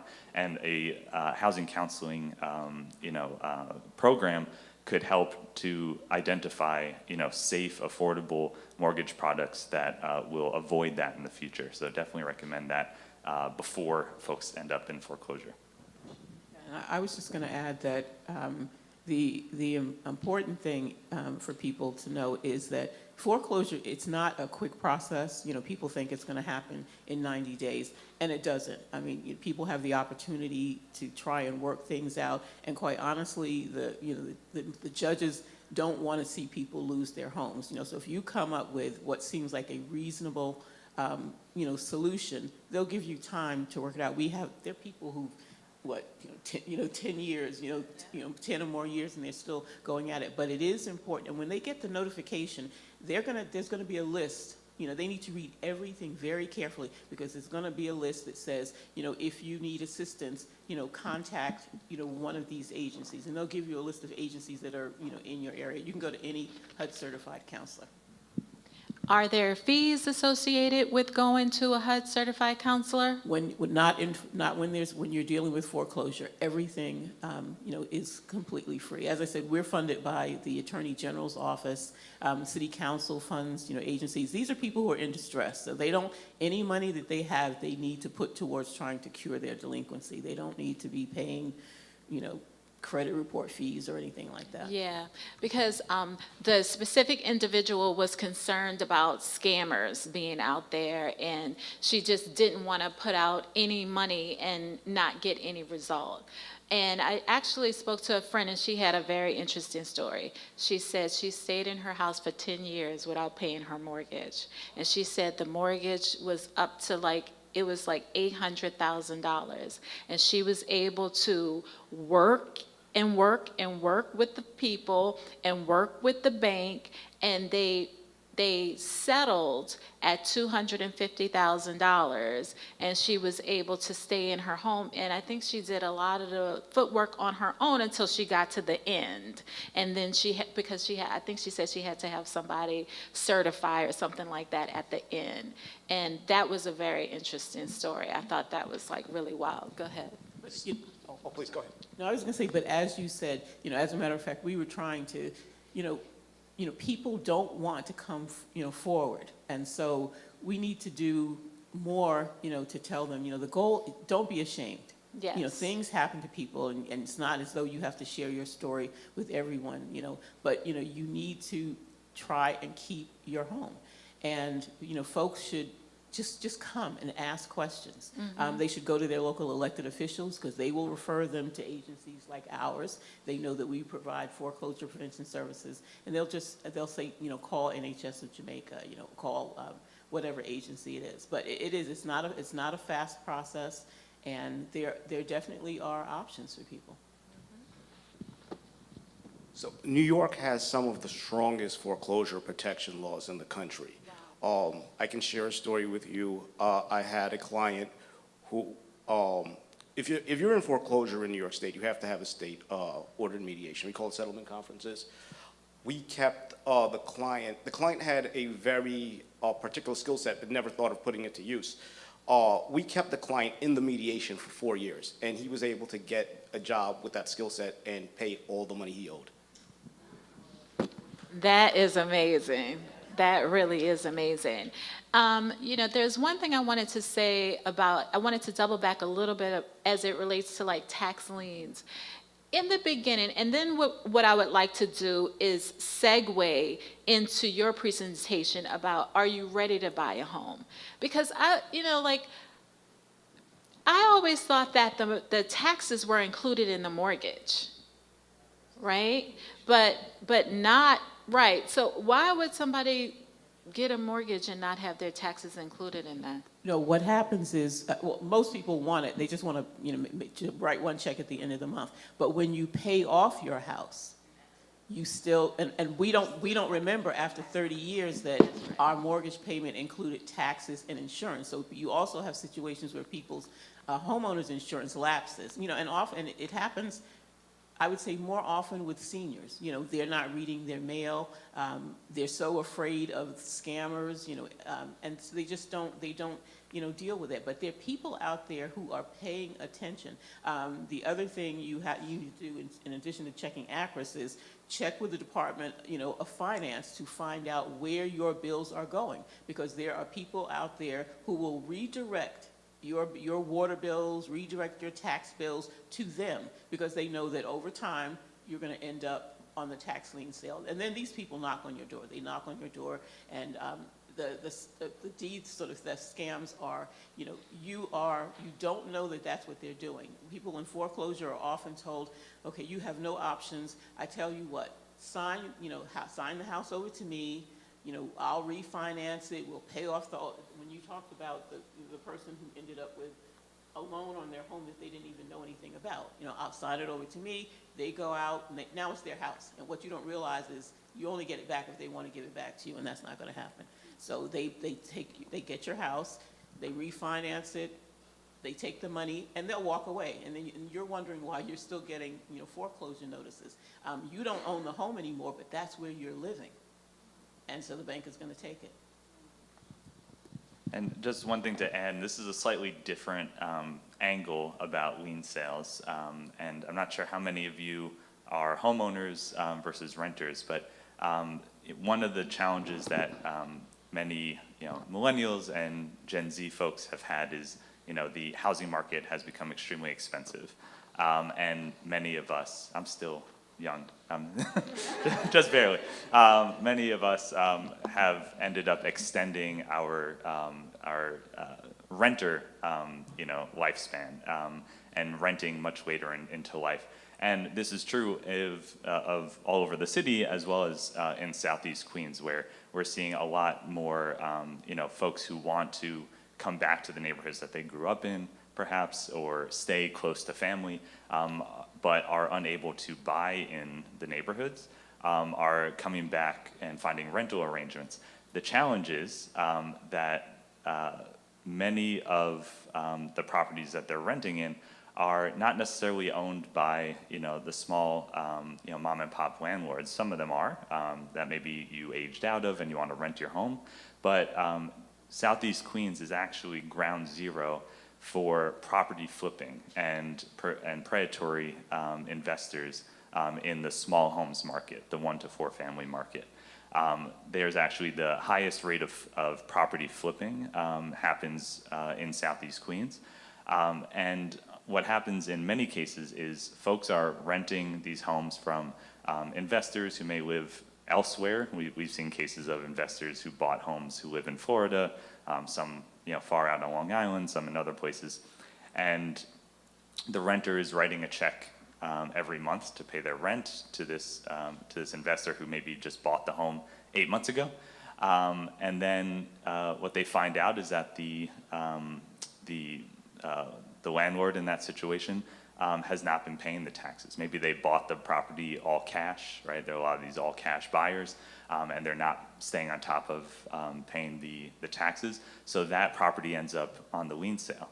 And then the collectors who are seeking to recoup their investments through the lien sale decide to proceed with a foreclosure action or something along those lines on that property, and the renter is now impacted and had no idea any of this was happening.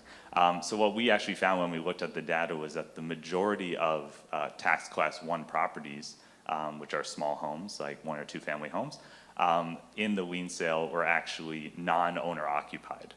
So these are properties that were not necessarily owners living in it. However, like Lori mentioned, there are still many, many homeowners that are impacted as well, and they're usually seniors, folks who have paid off their mortgages. But if you know folks who are in those kind of situations, maybe they're renting and they've had 3 or 4 different landlords that they write a check to because someone keeps flipping that property and selling it over and over again, they should be aware of the lien sale as well and how it can impact them. So thank you so much. So what we're going to do right now is we're going to pivot into your presentation. Are you ready for, you want to say something else? Oh, yeah, that's what I was going to say. While she's getting set up, we're going to take some questions from the back. Thank you. Good afternoon. Thank you. I've been patiently waiting. Okay, I want to first and foremost say that the foreclosure extending over a course of many years, I never thought that that could be possible, but I recently was talking with one of my colleagues that has a home in Brooklyn. She's a former educator, a former principal, retired, but she's in foreclosure with her home for well over 10 years. I didn't think that was possible, and now you're confirming what she told me just 2 weeks ago. However, I want to come back to these liens. You made mention of the water liens, the mortgage liens. What about the common charges liens? Okay, I have to ask about that because I'm in a situation myself with I just got a letter 2 days ago. I'm in common charge lien status. My home is. So I'm not really worrying about it, but I am very concerned, and I want to be able to get this matter resolved. I had a boiler to break 2 years ago. Boilers are very expensive. I went months without heat and hot water in my home. I went to my local elected officials. I got the runaround for months. From August until February, I was declined. They asked me for income status. I had to give them all of my information pertaining to my income, where it's coming from, etc. I am a retiree. I worked in healthcare. However, the monies that I'm living off of, this is what they wanted proof of. My husband has been deceased over 22 years. I'm single, I'm not dating, I don't have a boyfriend. I got Jesus and I'm good. However, for them to ask me for my late husband's death certificate after 22 years, I thought that was out of order, but I submitted it. Again, they gave me the runaround.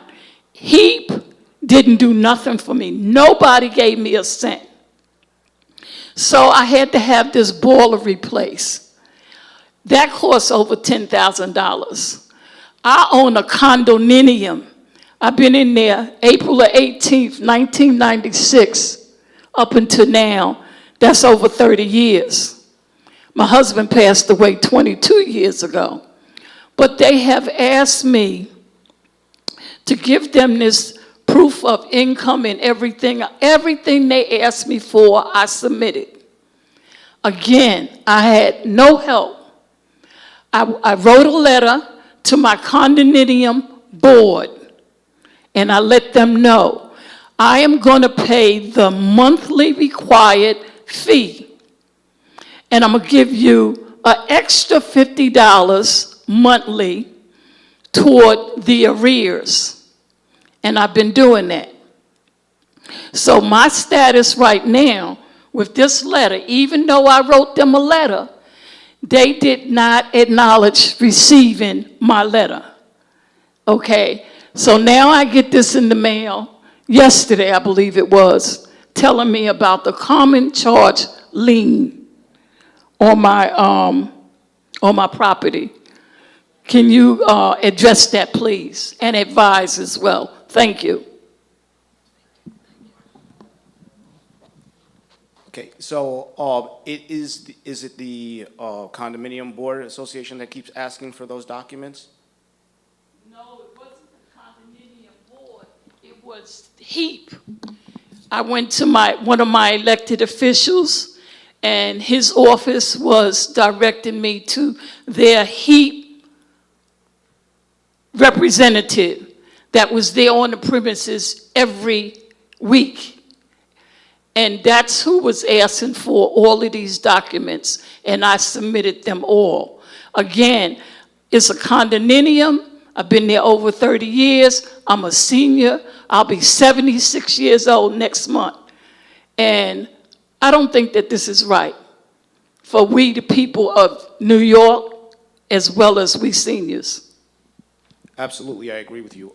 So the first thing I would say is I do have a pamphlet from the Attorney General's office on how to deal with your condominium association. So I definitely want you to get one of those before you leave. And then we can talk more in the back, and perhaps a counselor from our organization can call your board management company.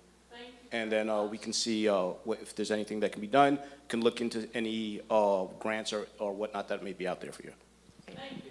I just wanted to ask, did HEAP pay for the boiler? No. Who you? Agency paid for the board. It was between my children and I. and have their own families that they're responsible to take care of. Yeah, I was asking only because if, with a lot of the government programs, if they pay for instance, the Affordable Housing Corporation program that we administer, even though it's a grant, once the repair is done, they put a lien on the property because if you sell it or you refinance, they want to get their money back. But you're saying you paid it, so somebody will have to look into, because I don't understand. Yes, because they didn't give me nobody other than my children gave me one copper penny. Okay. And I would also like to say that with this condominium being, my mortgage is through Chase Bank. Hello. Chase Bank. I went to try to get this matter resolved. I went to sit down and speak with a representative at Chase Bank to see if I could get not a home equity line of credit. I wanted to know how much equity was in my home so I could make a withdrawal and try to pay this stuff. But I was informed Chase Bank does not give lines of equity. They wouldn't give me no money, in other words. They don't do that. So they referred me to another bank, Wells Fargo or somebody. Thank you. I have a question. What is the difference between those two types of liens? Common lien and Yeah, so I was just thinking about that particular situation. So when we do talk about the water liens and the tax liens, those are municipal liens. I'm not as familiar with the condos, common charge liens. I imagine that's a private lien that they're putting on the property. So it wouldn't be subject to the same kind of issues that we talked about with the lien being sold to a trust or something. But there are probably other, private debt collectors that may be interested in seizing on that. So I'm not sure if you have further thoughts on it. It's one of my pet peeves with condos and co-ops about the maintenance fees and the charges and how they continuously go up. It's just something that really, really bothers me. But I just had to let you guys know that. Okay, I'm gonna move through the presentation pretty quickly and just try to stress the points that are important. So we're gonna do. Oh. Good afternoon. I'm trying to make this as brief as possible. And perhaps you folks can advise me whether this is a scam or not. In all transparency, my parents recently received documentation via mail that the City of New York would like to issue them a refund of $500 and change, very small municipal fee, for if they can provide a copy of their trust for the secondary home due to renovation or street renovation or construction being done. So I advised them not to, and they supposedly spoke to this attorney by phone, once again through the City of New York office, for them to make a copy of the entire trust and forward it to them via email. No. I've also spoken to the counselor, the attorney. She couldn't specify any more information, but I said, because the trust contains such valuable information, perhaps we could just block out the personal information and just send them the address. I just think it's fishy. And this is through the City of New York. Once we did call the number to initially try to connect with this attorney, the person that answered the phone did not identify to whom I was calling or their name, and actually sounded like they were half asleep. I know hybrid situations and work situations have changed, but can you give me some more insight on that, please? I don't know if I made myself clear. I don't have much experience with that, but you can, if it's something that you want to send to our office on Monday and we can take a look at it, we'll definitely look into it. Thank you.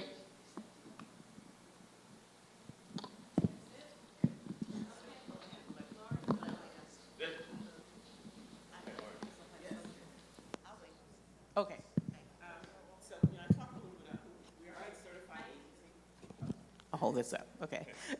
So for first-time home buyers, as Will said, one of the things that's been determined over the years is that people who go through first-time home buyer counseling with a HUD-certified counselor are more likely to be successful. People of color we tend to buy our homes later. You know, looked at a study a few years ago that said, you know, the average, white family that buys a home where they were buying in their 30s, where black homeowners were buying at the age of 55. We also have a tendency to stay in our homes shorter periods of time, and it's not because we just want to move. People are distressed, and they sell their homes to get out of problem. So the important thing is do the counseling. If you have children, grandchildren, anybody who's interested in buying a house, they should go through the counseling. You've got someone, let's say, who's 25 years old, maybe they're not thinking about it, but one day they know they want to own some property. So, advise them they should do a workshop. Do a workshop and find out what the process is, who the players are. There's your realtor, there's your counselor. You're going to have a real estate attorney. If you buy a property, you're going to have it inspected. These are who all the players are. Everybody costs money. So, you're going to have to, lay out some money, for this type of thing. But it's important. The education workshops, and they're done by agencies like ours all over the city. When you are really ready, you do the workshop and you're like, okay, I do think I want to do this. That's when you're going to arrange for one-on-one counseling with the counselor. And we're going to ask everything that the lady there was talking, we're going to ask for everything. We want to see 2 years of tax returns. We're going to run, if you have your credit report, you can provide it to us, but, otherwise we'll run it. We want to see your, your W-2s, all of this information, so we can say to you at the end of it, you want to buy a house. And they say, well, I want to buy a house in Jamaica Estates. Okay. But anywhere these days, like the home that I grew up in that my parents bought for $29,000 2 years ago, that house was $615,000. That was the estimated, and now it's close to $7. So it's really challenging for people to buy homes, and as we've talked about things like deed theft and foreclosure, it is almost as challenging for people to stay in their homes. People need to know, this is what my income is, this is what I have left over at the end of the month, this is what a house costs, and so if you go through the counseling, you come out of that prepared with, this is what I can afford. And if all you can afford is an apartment, then you have to make some decisions. Do I buy an apartment or do I hold out for a house? But you have to be realistic. If you think about how houses are, how real estate period is appreciating, are you going to make enough money and be able to save enough money to buy that house that you can't afford now? I mean, if you expect, some major increase in your earning power or, an inheritance or something like that, then maybe yes. But otherwise, be realistic.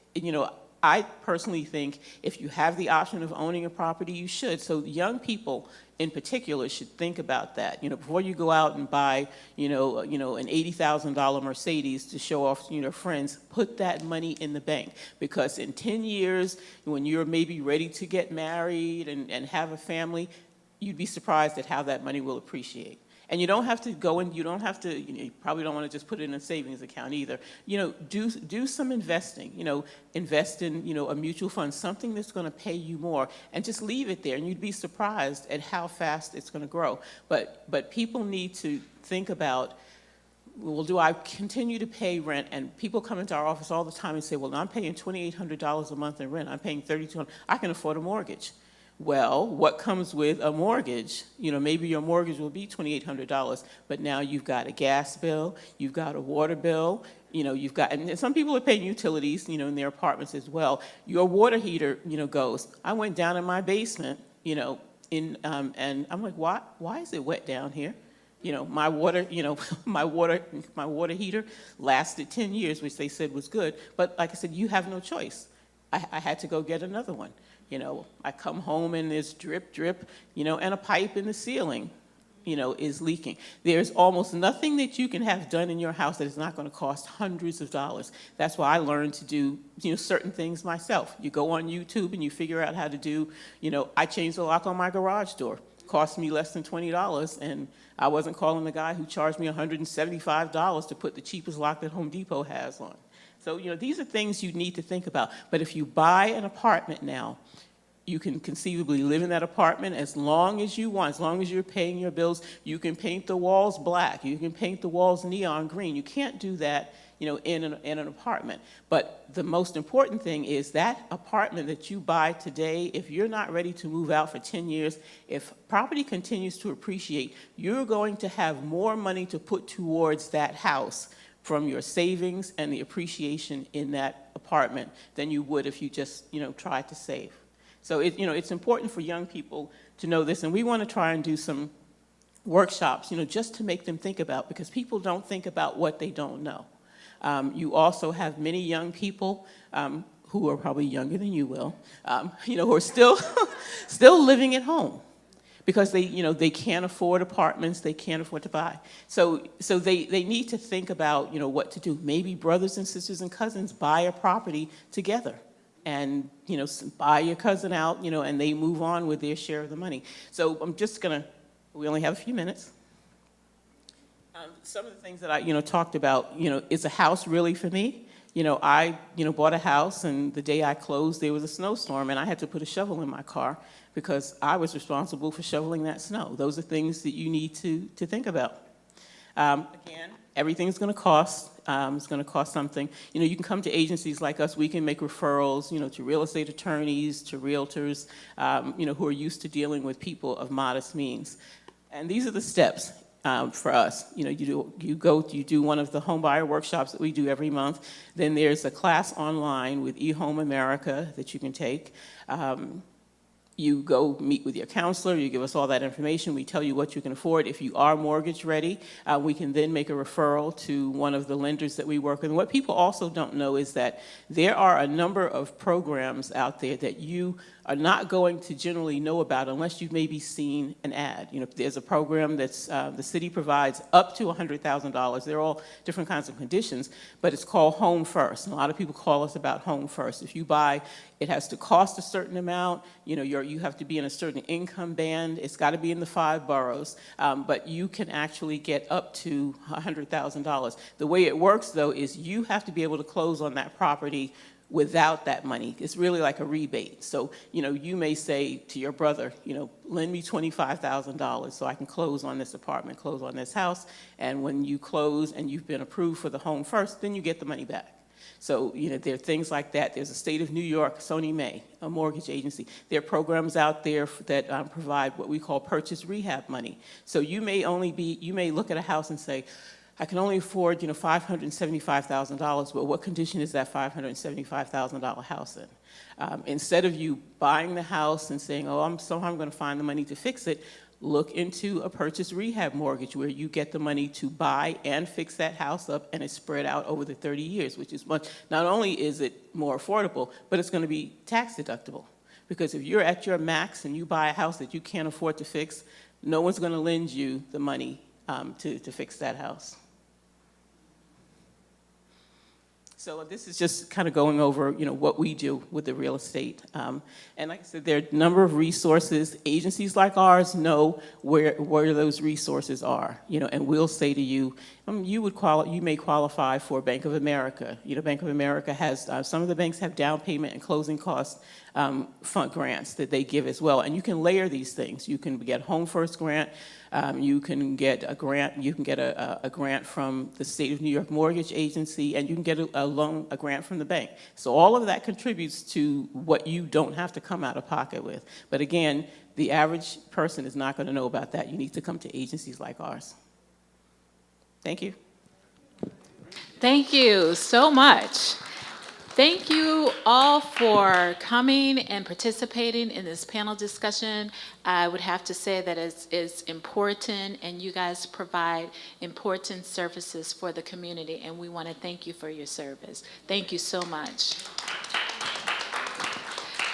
So right now, go ahead, Monica.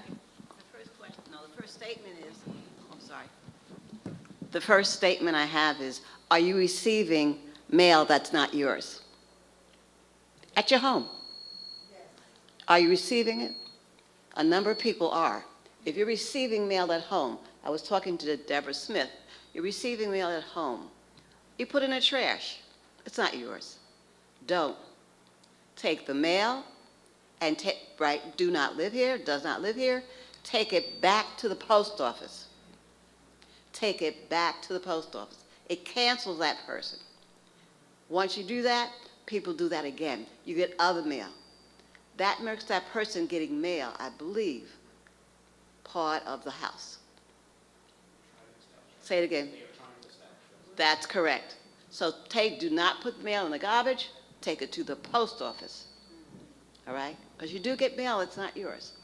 The second question I had was that you stated something about a community bank, community land bank or something like that. Community land trust. Thank you. Community land trust. Can you just really explain that real quick? So I mentioned community land trust and the land bank. Land bank. That's the one you want, right? Okay. So let me mention the land bank.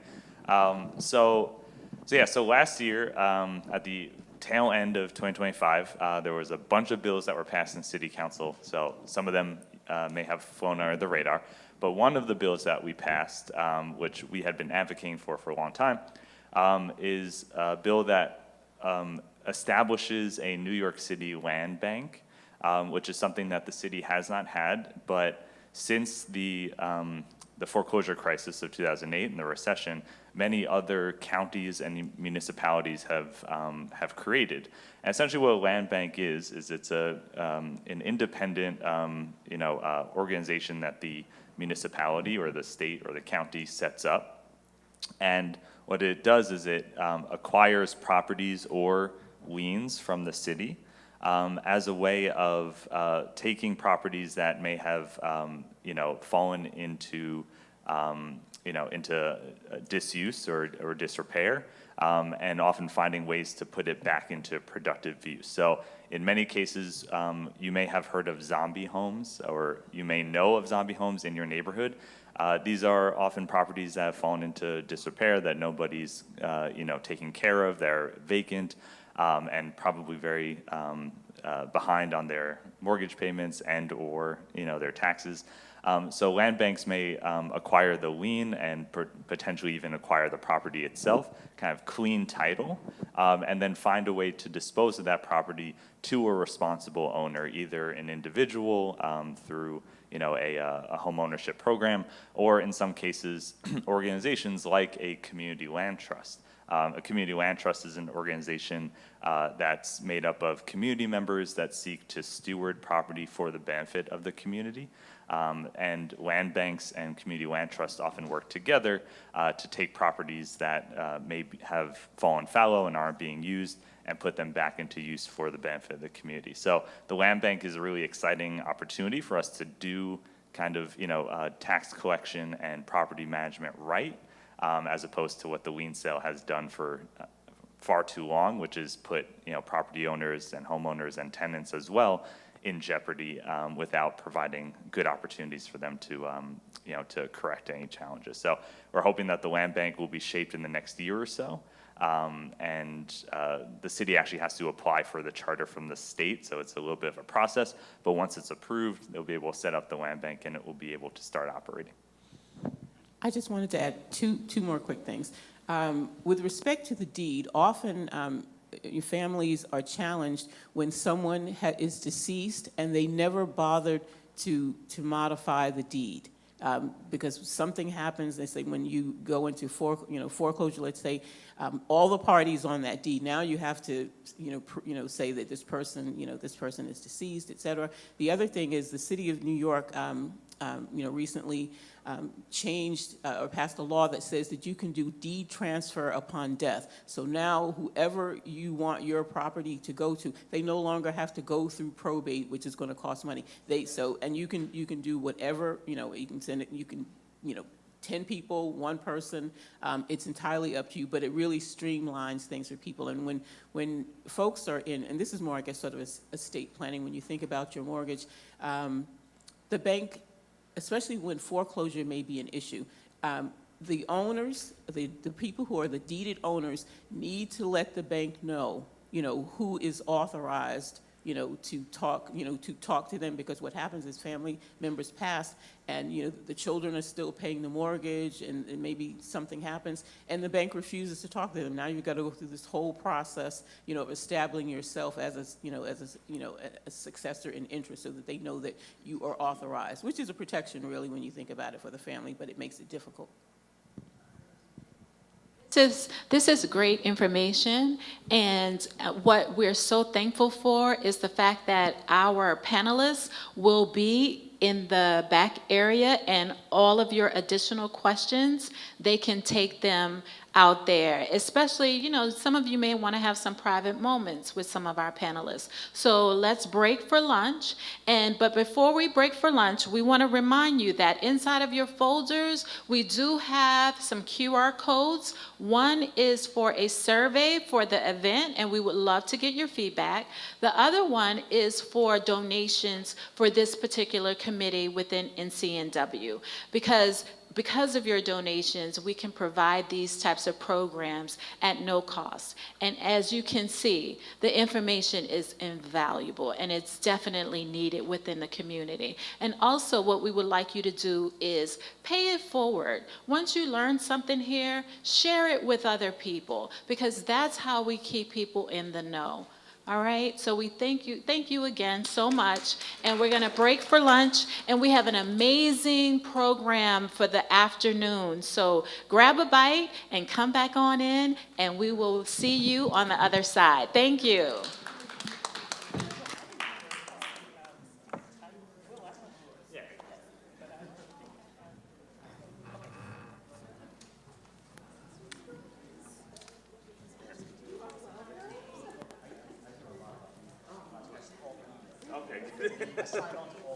Oh, thank you.